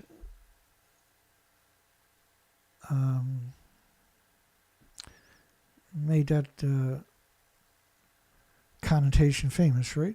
Russia and China announces plans to build shared nuclear reactor on the moon by 2035, but without humans. Well, why not without humans? How come 43 years later we still haven't gone back to the moon? And by 2035, surely we get the kinks out and be gone back. Well, why are we doing it without humans? Well, and then the picture they show is just humans. It's like trying to have a conversation with a lunatic, right? When it comes to nuclear. Opinion on putting nuclear waste in northwestern Ontario was disturbing, really disturbing. Instead, just buried in his backyard instead of theirs is what people from the northwestern Ontario, Canada said. Like they're not going to. They want to put it in their backyard because, and they always want to have a referendum. And they're going to go in. They're going to go to the pro community, give them all kinds of money to put them on a pedestal, make everybody hate their guts, right? And then when they have the referendum, the rest of the population will vote no, because that's what they want you to do. They don't want to contain it. They can just go 1,000 miles into the northern Canadian shield, which is most of Canada's a shield anyway, solid rock, right? And there's many places they can just dig down and they can bury it temporarily there, but they shouldn't even do that because it will. If you leave it, it's going to melt down. See, nuclear waste. One thing people, they got nothing. They don't know what to do with it. But the main reason, why don't they know what to do? What is the issue? The issue is it's still splitting atoms. So you take a reactor core, and it powers 1 million homes. That's impressive, isn't it? It's in a containment machine vessel, and it's splitting atoms. So how many atoms do you got to split to boil a glass of water? It's a lot of atoms. How many atoms you got to split for 1 million homes and businesses and corporations and everything else and skyscrapers? So the amount of atoms we're talking about is surreal. We don't actually have a number to articulate that. And when you take it out of the reactors and put it in the fuel pools, it boils off 120,000 liters a day because it's splitting atoms. And each liter is completely saturated with trillions or quadrillions of atoms. And then that's evaporated into the community all day long at the rate of about 120,000 liters. Probably much worse than that per fuel pool. Each building has 2 fuel pools. So roughly there's over 1,000 fuel pools worldwide hemorrhaging. Now, as the building gets older, as we get 20, 30 years down the road, the fuel pools are full of reactor cores. So each fuel pool has 5 million homes of energy in it, and it's still splitting atoms. And those atoms are evaporated. And this is why they're surrounded by farms, so they can poison you in the supermarkets. It's a genocide and an omnicide industry, and it was built with these intentions. It's not built in farmlands by accidents. The reactor cores are not stored at the top of the building by accidents. They want a meltdown. They want to lose the inventories. They hate you. They hate themselves. And we can't allow that. We have to fight with every fiber in our body. We are so far down the rabbit hole. It's absurd that this industry has to be held accountable and has to be eradicated. It has to be exterminated because it will exterminate you. And it has the upper hand. Opinion on putting nuclear waste in northwestern Ontario was disturbing. Now, we covered that particular letter that they're talking about from Andre Ganji. On March the 6th, about nuclear waste in northwestern Ontario is disturbing. He talked about the economic development, the skilled trades, the harnessing our natural resources. And they brought up the Nuclear Waste Management Organization. Hang on. Because on the 6th, we brought up this topic, and I got caught off guard, so I rectified it. Maybe.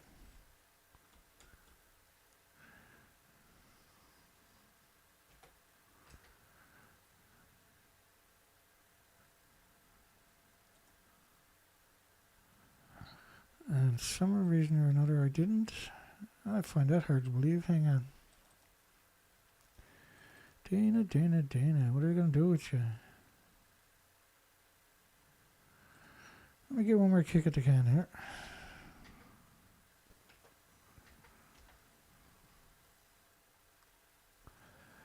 Ooh, I got it. So this is the Nuclear Waste Management Organization. Up where they're talking about building a deep geological repository. Super important. The Nuclear Waste Management Organization secured 1,500 acres of land, farmland. Look at me walking into farmland, prime farmland.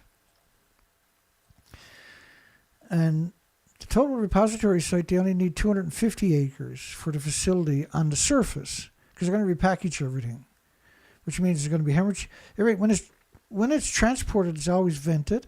And when it gets to these sites where they plan to put it in a deep geological repository, it's going to be repackaged at the surface, which means there's going to be an incredible amount of radioactive fallout. And so the reason they got farmland, which is 1 square kilometer, by the way, and they got 1,500 acres, was it? Yeah, 1,500 acres. The remainder will be continued to be used as it is today, which is farmland, right? We're committed to protecting the environment, and the farmland. Well, you can't protect the farmland if there's nuclear nearby or within 1,000 miles. But anyway, so me thinks this will make everything better. Buried in his backyard, that will make everybody in northwestern Ontario feel a hell of a lot better. I do believe that's a great solution, don't you? Because if somebody says we should put it in your community, you should go there and advocate putting it in their community, and that'll stop them dead in their tracks. And whoever wanted to bury it in their community obviously was part of the industry.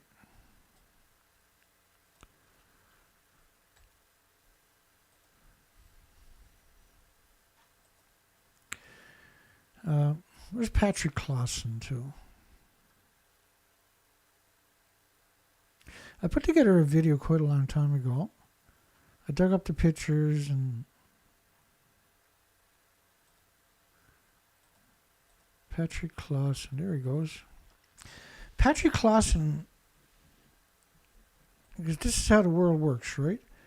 And how did the military get to war? Well, they attacked themselves and blame it on the country they wish to go to war against. This is just a short video, and I put the pictures in there to help articulate how we got to all previous wars. And Patrick Clausen is a war hog, a war hawk, is it they call him? I frankly think that crisis initiation is really tough. And it's very hard for me to see how the United States president can get us to war with Iran. Some people might think Mr. Wilson wanted to get us into World War I. You may recall he had to wait for the Lusitania episode. Some people might think that Mr. Johnson wanted to send troops to Vietnam. You may recall he had to wait for the Gulf of Tonkin episode. We didn't go to war with Spain until until the Maine exploded. And may I point out that Mr. Lincoln did not feel he could call out the Federal Army until Fort Sumter was attacked, which is why he ordered the commander at Fort Sumter to do exactly that thing which the South Carolinians had said would cause an attack. Some people might think that Mr. Roosevelt wanted to get us into World War II, as David mentioned. You may recall we had to wait for Pearl Harbor. So if, in fact, the Iranians aren't going to compromise, it would be best if somebody else started the war. It would be best if somebody else started the war. It's quite the statement, isn't it? 13 years on, Fukushima governor urges state to clarify the soil policy. This is YouTube Bori.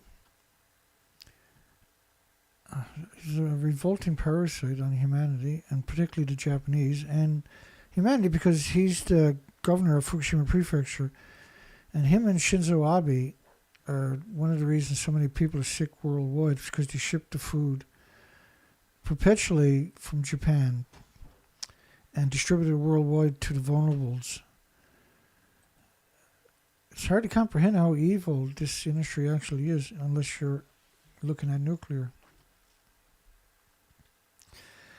Fukushima has decided to host the interim storage facility for the soil on the premise the soil is stored at a final disposal site to be created outside the prefecture.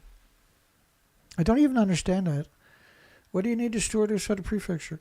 This kind of stuff that we're talking about, all you need to do is drill deep shafts and just put it down there.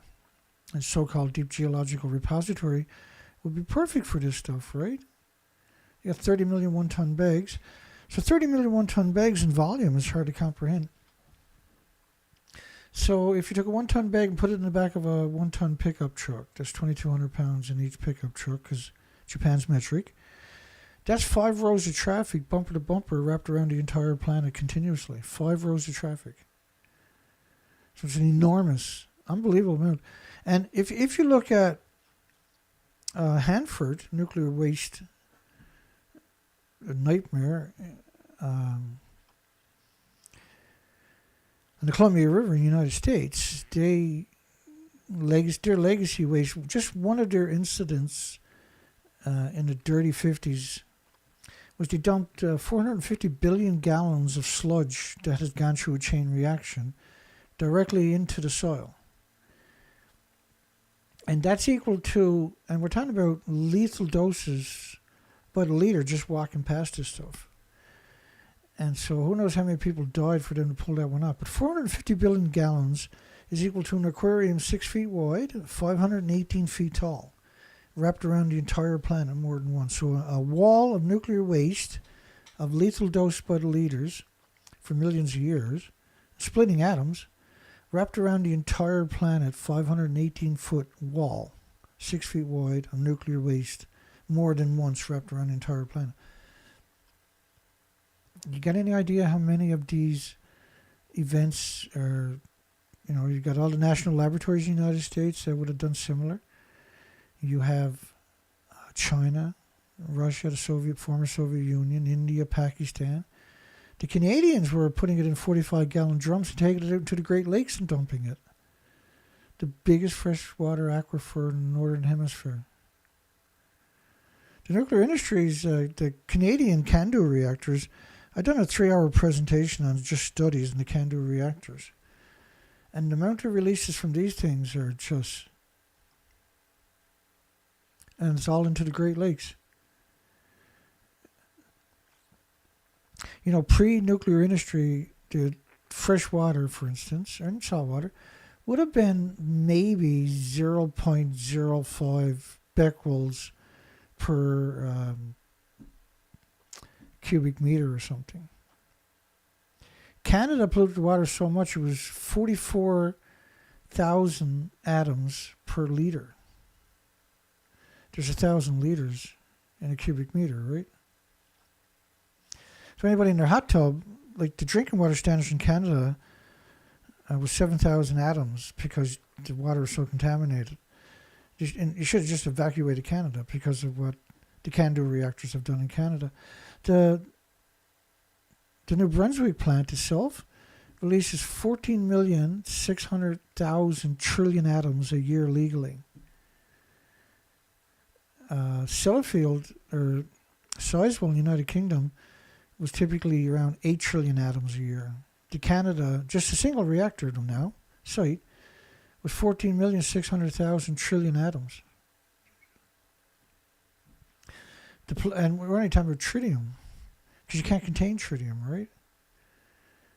It weeps through the drums, the steel, the pipes. You can't contain it. And it's a nasty isotope. But it's the last one you're worried about on top of that. But it's nasty. Everything about the nuclear is nasty. This person should, they should bring back the firing squad for this person. He's so evil.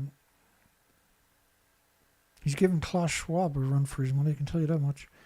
Fukushima owner to allow overseas staff to work on disaster cleanup. So that showed up the day before Fukushima anniversary. But the story is actually the 19th of April, 2019. So why did writers put that story out? Because I didn't see the date. I was like, oh shit, here we go again.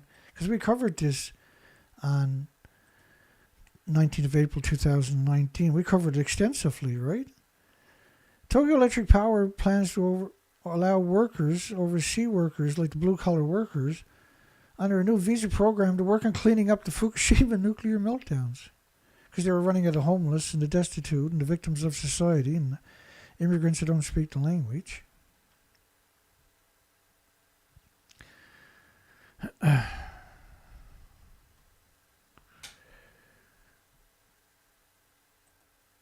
The company known as TEPCO, which is not a decommission authority, has held discussions with many subcontractors working on the site too, which are fly-by-night companies, by the way.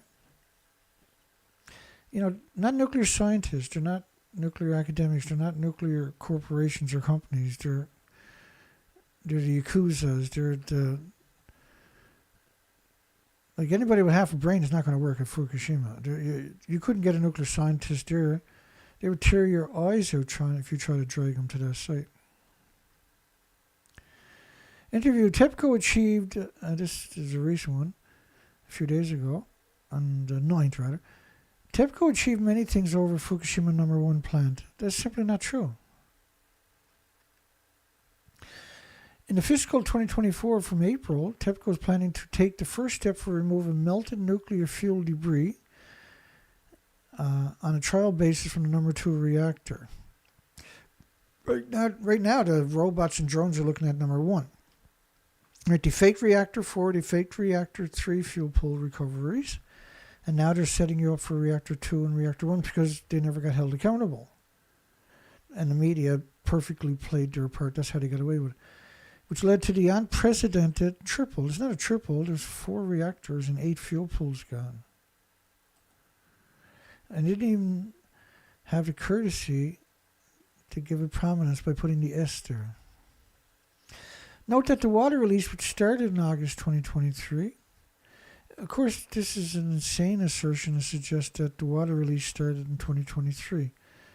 And this is why we cover it so much. within 6 days, everything was already detonated and gone, the major inventories. Now, reactor 1 and 2, reactor 1 in particular, or 2 in particular, that burnt constantly for several days, but that's because of Wind China syndrome. And that's why the building didn't have the detonation that we've seen in reactor 1, 3, and 4. But it's gone. The entire inventory is gone. And they actually acknowledged that back in 2011, 2012, 2013. While securing transparency to the International Atomic Energy Agency, so the International Atomic Energy Agency are claiming that nothing got out of the buildings. Only 3 grams of sugar, right?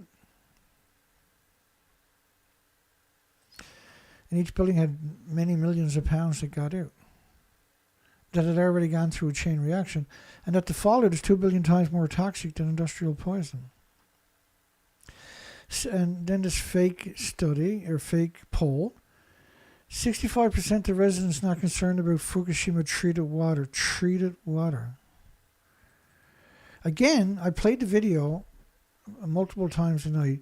The tanks were filled up in 2013 from water pumped up from the aquifers underneath the site because they were so radioactive.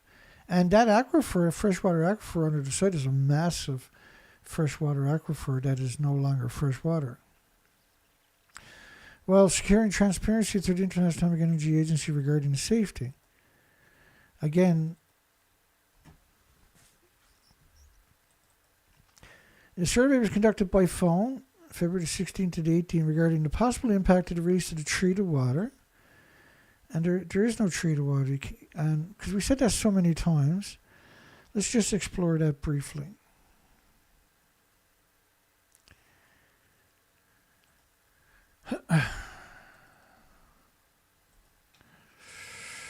Because you can't filter it. And so we know that in 2013 the tanks were pretty well all full.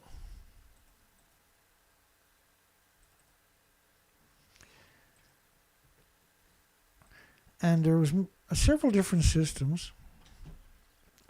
So the Areva system in 2014. Now in 2013 the tanks were all full, which means which is not true. The tanks weren't full. They didn't put anything in the tanks because you're talking about 1.4 million sieverts is just better per tank, which means you can't get back on the site. The Advanced Liquid Processing System, ALPS, has yet to function reliably, and that is 2014. So there was also the Areva system, which is similar to the fake ALPS system. It was built there to make you complacent. You can't filter it because you can't change the filter. The filter needs to be 20 feet thick lead to shield the workers so they can come in with heavy equipment and try to change the... Like, it's ridiculous to suggest it. And the reason is so... And let me type this for 1 second. This is 3 years, 6 months later. They banned the Areva system, which had never been used. So the ALP system was never used. The Areva system was never used. Right? Like, so they talk about those systems, but they don't show you the buildings and say that, look, nothing got out. And what did was equal to 2.2 grams of tritium, and what got into the ocean was equal to 3 grams of sugar. I showed you that documentation earlier, right? For those that might be joining us late. And that's just, the police car damaged by 3/11 tsunami keeps memories of officers alive at the museum. So people advocated, because there was 2 police officers posthumously were given promotions.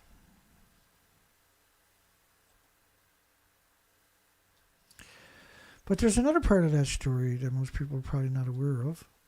Let me find that for you, because that is important. So there's a museum in Fukushima Prefecture and it's in Nami, which is 7 kilometers away from the meltdowns. And the museum, they spent $50 billion on this museum.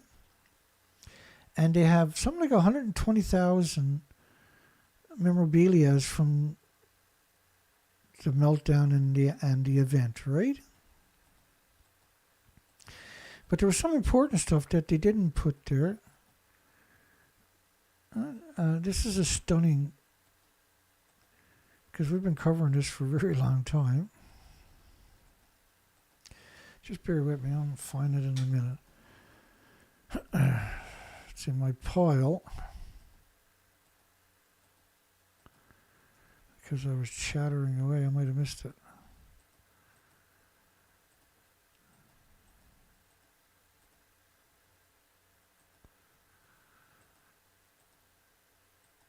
And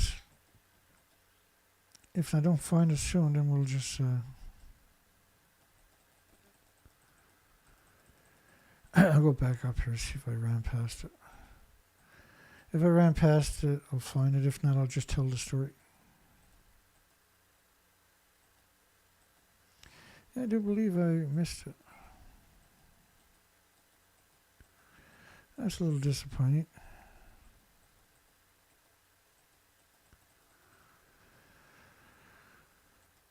So what happened was the records were from the nuclear itself were in boxes, and they were stored, and they decided that they couldn't store it no more, so they threw it in the garbage. But you got to see the pictures to believe it, to really not believe it, but to comprehend what we're actually talking about. And the museum should have those records. I still haven't given up. I went to another pane that I got there, but it's got around 2,000. Should be the top part of it. If I don't find it this time, then we'll have to move on.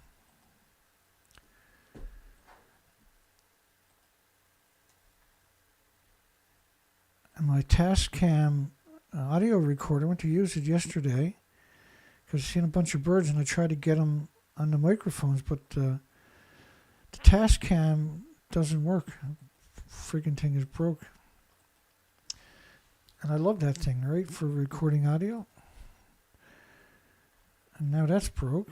I have a backup one there, but it's nowhere as good, right? And so I'm just heartbroken because that's $300+. And it's hard to... We spent last month just gathering up all kinds of little odds and ends, which thank goodness I actually did because we needed all kinds of stuff recently. And we got to do a rebuild on the boat. Now I got to rewire the whole boat. I got all the wiring. I got all the parts for it. That should have been a section right there, but it's not. Okay, let's keep going. That's too bad. You know how stubborn I actually am? Does anybody know how stubborn I really am? Trying to get me to give up, stop looking for it. It's like my brain doesn't know how to give up, right? I'm still doing it, even though I know I should get off it right now.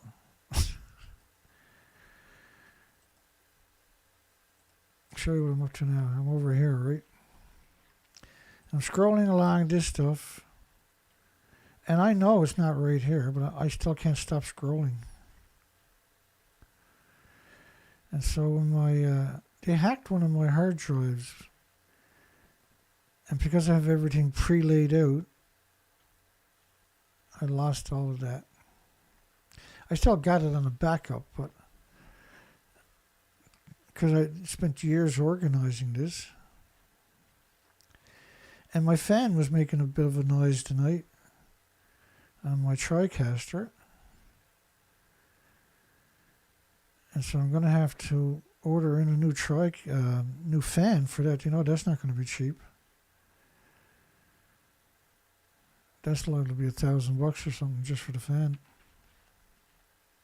I'm sure it's not going to be that much, but because it's such a specialty and it's such a specific machine, it's not like a typical computer. It's a TriCaster, right?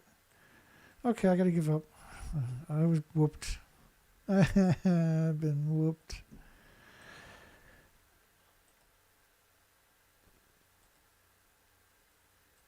Let's play, let me get off this screen. Where's all the Danas coming from? Let's go back to here. Let's play what David Suzuki had said about Reactor 4. Now, I got a picture of Reactor 4 to your right. The building is actually gone. 3 out of the 4 plants were destroyed in the I'm sorry, hang on. I'll turn the volume up. Just had a few issues hitting the volume at the time. 3 out of the 4 plants were destroyed in the earthquake and in the tsunami. The 4th one has been so badly damaged that the fear is if there's another earthquake of a 7 or above, that building will go, and then all hell breaks loose.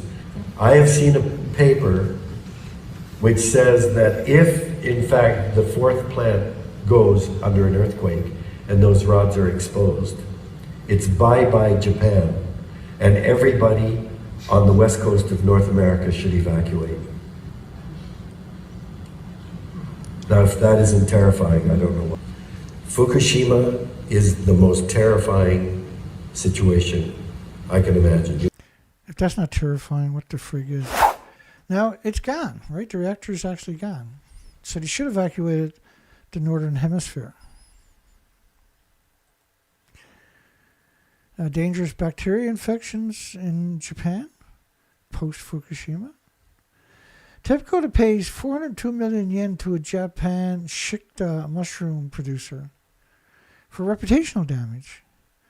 So they picked up 30 million 1 tons of bags. The sewage in Osaka. Let me just see. I know I got a folder here in Osaka. The sewage in Osaka alone was insane. Osaka, now at one point I was going to do a sea urchin farm and a fish plant on the East Coast.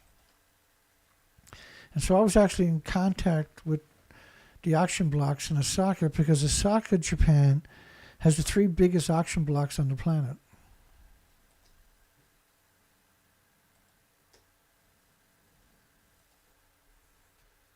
So just bear with me.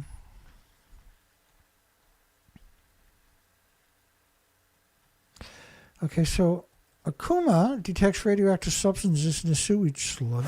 It's much worse than that, though. 700 microsieverts of radiation from parts of the bridge made in Koriyama.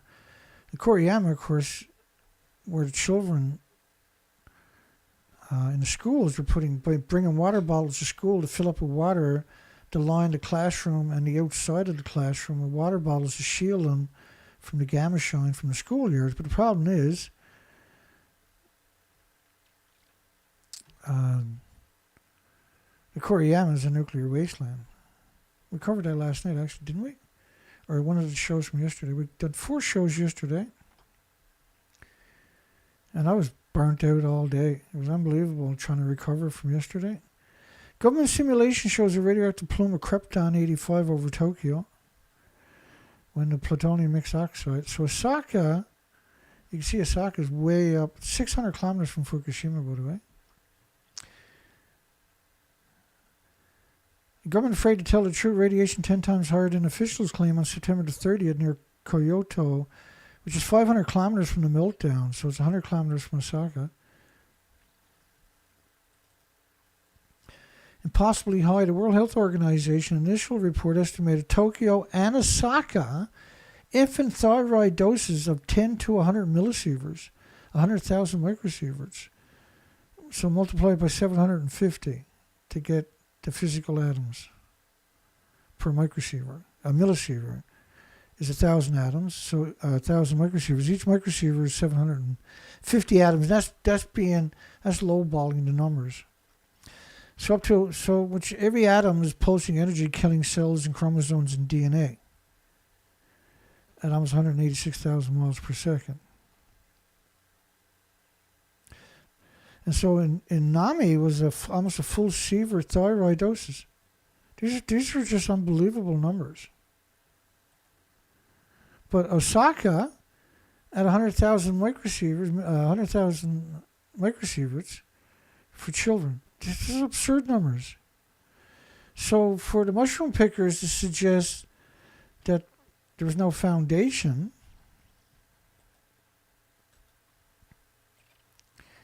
and that TEPCO paid in reputational damage to hoodwink you, not because they're sincere or honest or have any of those particular attributes, because they don't. We have to surmise that the radiation may have spread to Osaka. Well, it went all the way to, even South Korea had hotspots, actual hotspots. They closed the schools in South Korea and Taiwan because of radioactive fallout. New contamination map shows cesium-137 deposited over 900 kilometers from Fukushima, west of Hiroshima. Why would you rebuild a city on a nuclear bomb crater? How does that actually work?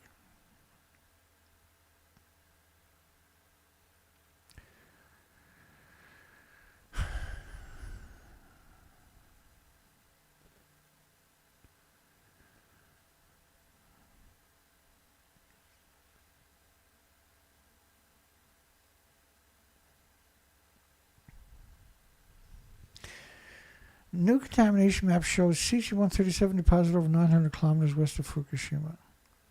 600 kilometers, high levels of cesium detected in Osaka Bay. So, the story about 2.7 million US dollars, the story here, 402 million yen to the mushroom producers for reputational damage. From this, because they were up past Osaka and Oita, Japan. But we know the radiation spread all the way to the end of it, and also we know that it covered the entire planet, right? The radioactive fallout wasn't just limited to the Fukushima prefecture or surrounding prefectures, right? You know, there was 200 million atoms of iodine-129 in the United States. And mushrooms, of course, are the worst food you can eat because they aggregate radiation. And so if you want to talk about the worst thing you can do for your health, mushrooms are it. There's zero possibility you'll get me eating mushrooms. There's just zero possibility. There's just no way to take the chance. Why take the chance? It's not like if I don't eat mushrooms, I'm going to die. So I'm not taking the chance. And because the radioactive fallout was symmetrical around the entire planet, it's still going on. It'll never go away. So it was 966 mushroom producers. And if the lawyers didn't steal the majority of the money, they worked out at $2,800 each. And damages July 2019. So why did they wait all the way to 2019? Claiming that the price of locally produced dried mushrooms, which had exceeded 4,000 yen per kilogram before Fukushima, had fallen to 2,400 yen in 2023 due to reputational damage resulting. This is not reputational damage, this is fact. And so TEPCO will pay them so that the world thinks it's reputational damage and will continue to eat the radioactive food and get sick and die. And this is just absurdness. Because the industry can only exist as long as they slaughter everybody and everything. That's the only way they can exist. They can't coexist peacefully. You know, like the worst, if we discover a planet with 8 million species, the biggest fear is they'll put nuclear there. That's the end of that planet. Inland waters are a blind spot in greenhouse gas emissions. Imagine what kind of lowlife you are to suggest that the greenhouse gas, which is caused by radiation for 80 years of emissions, and demonize the waterways, demonize the ecosystem. Film poses a moral question on Fukushima nuclear disaster displacement, but the film is concentrated on tritium, calling it crippled. Mostly unable to return due to contamination left behind by radioactive material. They don't even know what they're talking about. That's why she considered suicide with her 3 children. And there's many like that, by the way. For restoration of their hometowns to its original condition, you can't restore a community after nuclear meltdown, and you wouldn't want to. You don't want to go there, you don't want to visit there, you don't want to consume anything from any of the surrounding prefectures, let alone the prefecture where the 30 million one-ton bags were picked up. This is just common sense. You're not going to restore it to your community. They paid out $7 million to 634 plaintiffs, which is $11,000 each. You lost your home. You can't go back and visit the graveyards of your loved ones. You were displaced and vilified and demonized and left to fend for yourself when you had a beautiful home, a a beautiful community, wonderful friends and family. You had structure, you had security, and you made a mistake and you lived within a radius of a nuclear power plant. And that's your first mistake because they're all hemorrhaging radiation from their fuel pools 24 hours a day. Once you know the difference and you don't make the right decision, why? It's difficult, see, to pick up and move somewhere else, but it's even more difficult to liquidate all your assets in the near future so you can try to get another year or two of life. What's, like, what, how?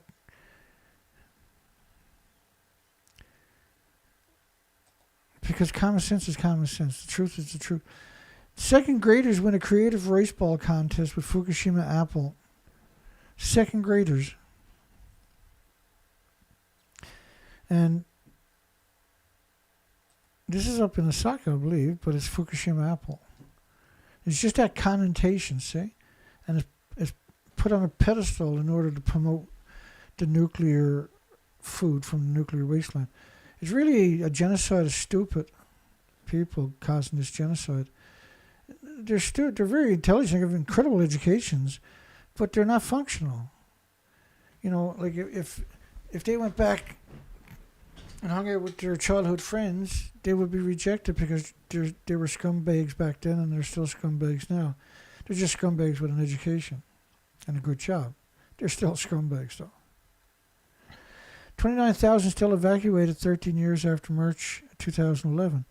But they're just talking about from the local area.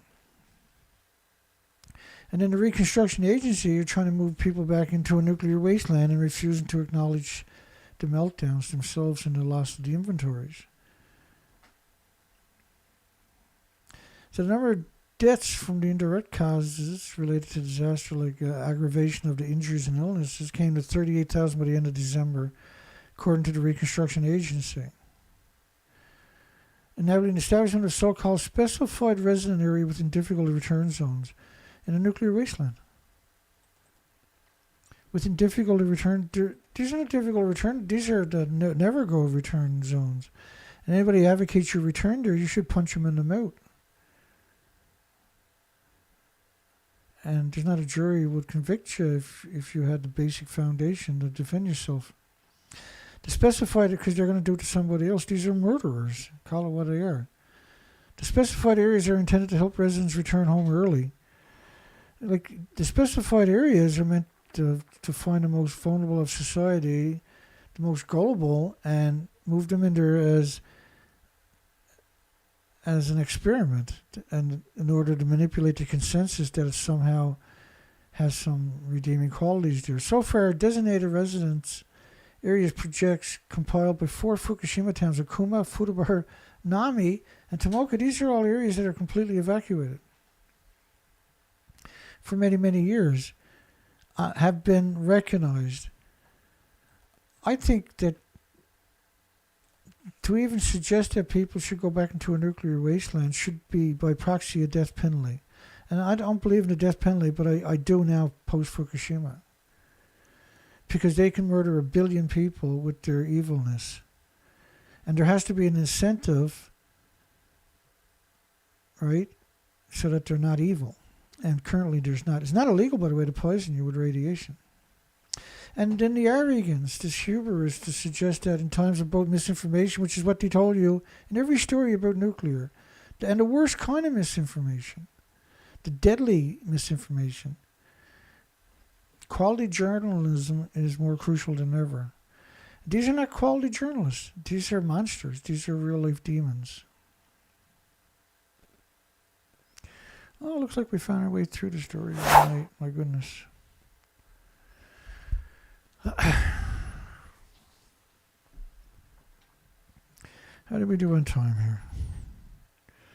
Oh, it's 7 minutes after midnight, my time. 2 hours, 7 minutes. I really didn't think I was going to get an hour in the night because I'm burnt out from yesterday's marathon. So I'm pretty happy we made it through the night. That's incredible.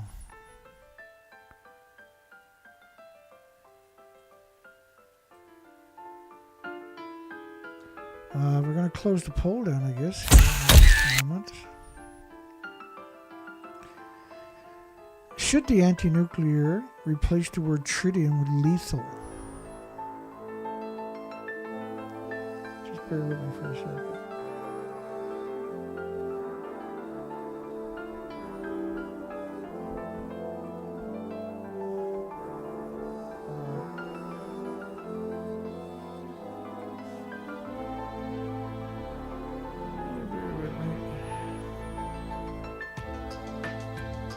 Trying to find. That's not it. That might be it. I want to fly in. Let me try this again. Yeah, there you go. Flies in. That's a little faster, you know. I gotta make you sick to keep doing shit like that.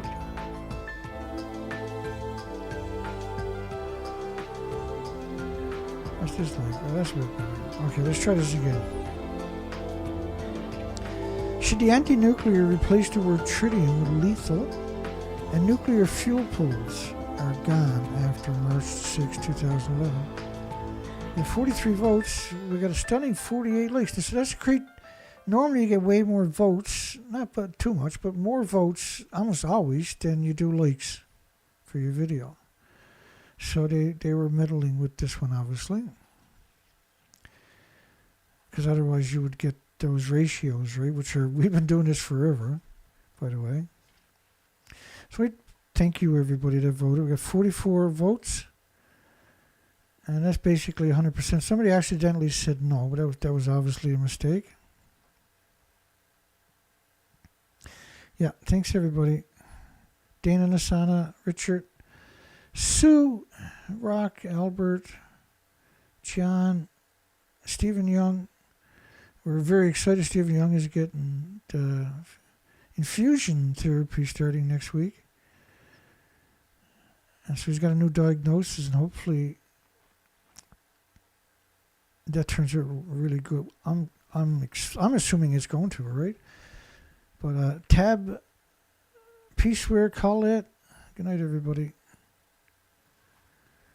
Let's play that song again, shall we?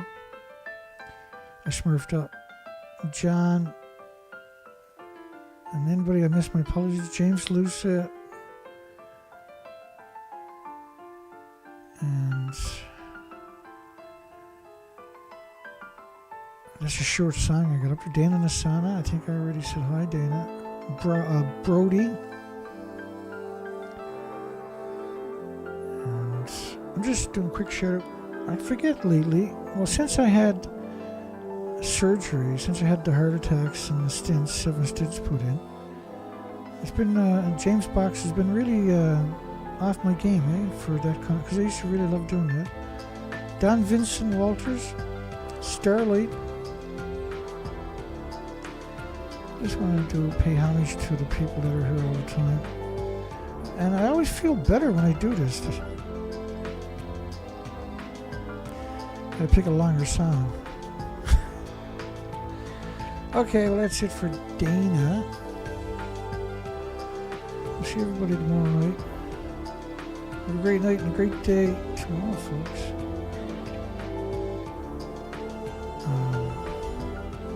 There's links in the bottom of the description. If anybody can chip in, that would be a big deal. I kind of overdone it over the last couple of weeks, and now I'm paying the price for it. That's life, right? We'll see everybody tomorrow night. Have a great night, everybody. Take care.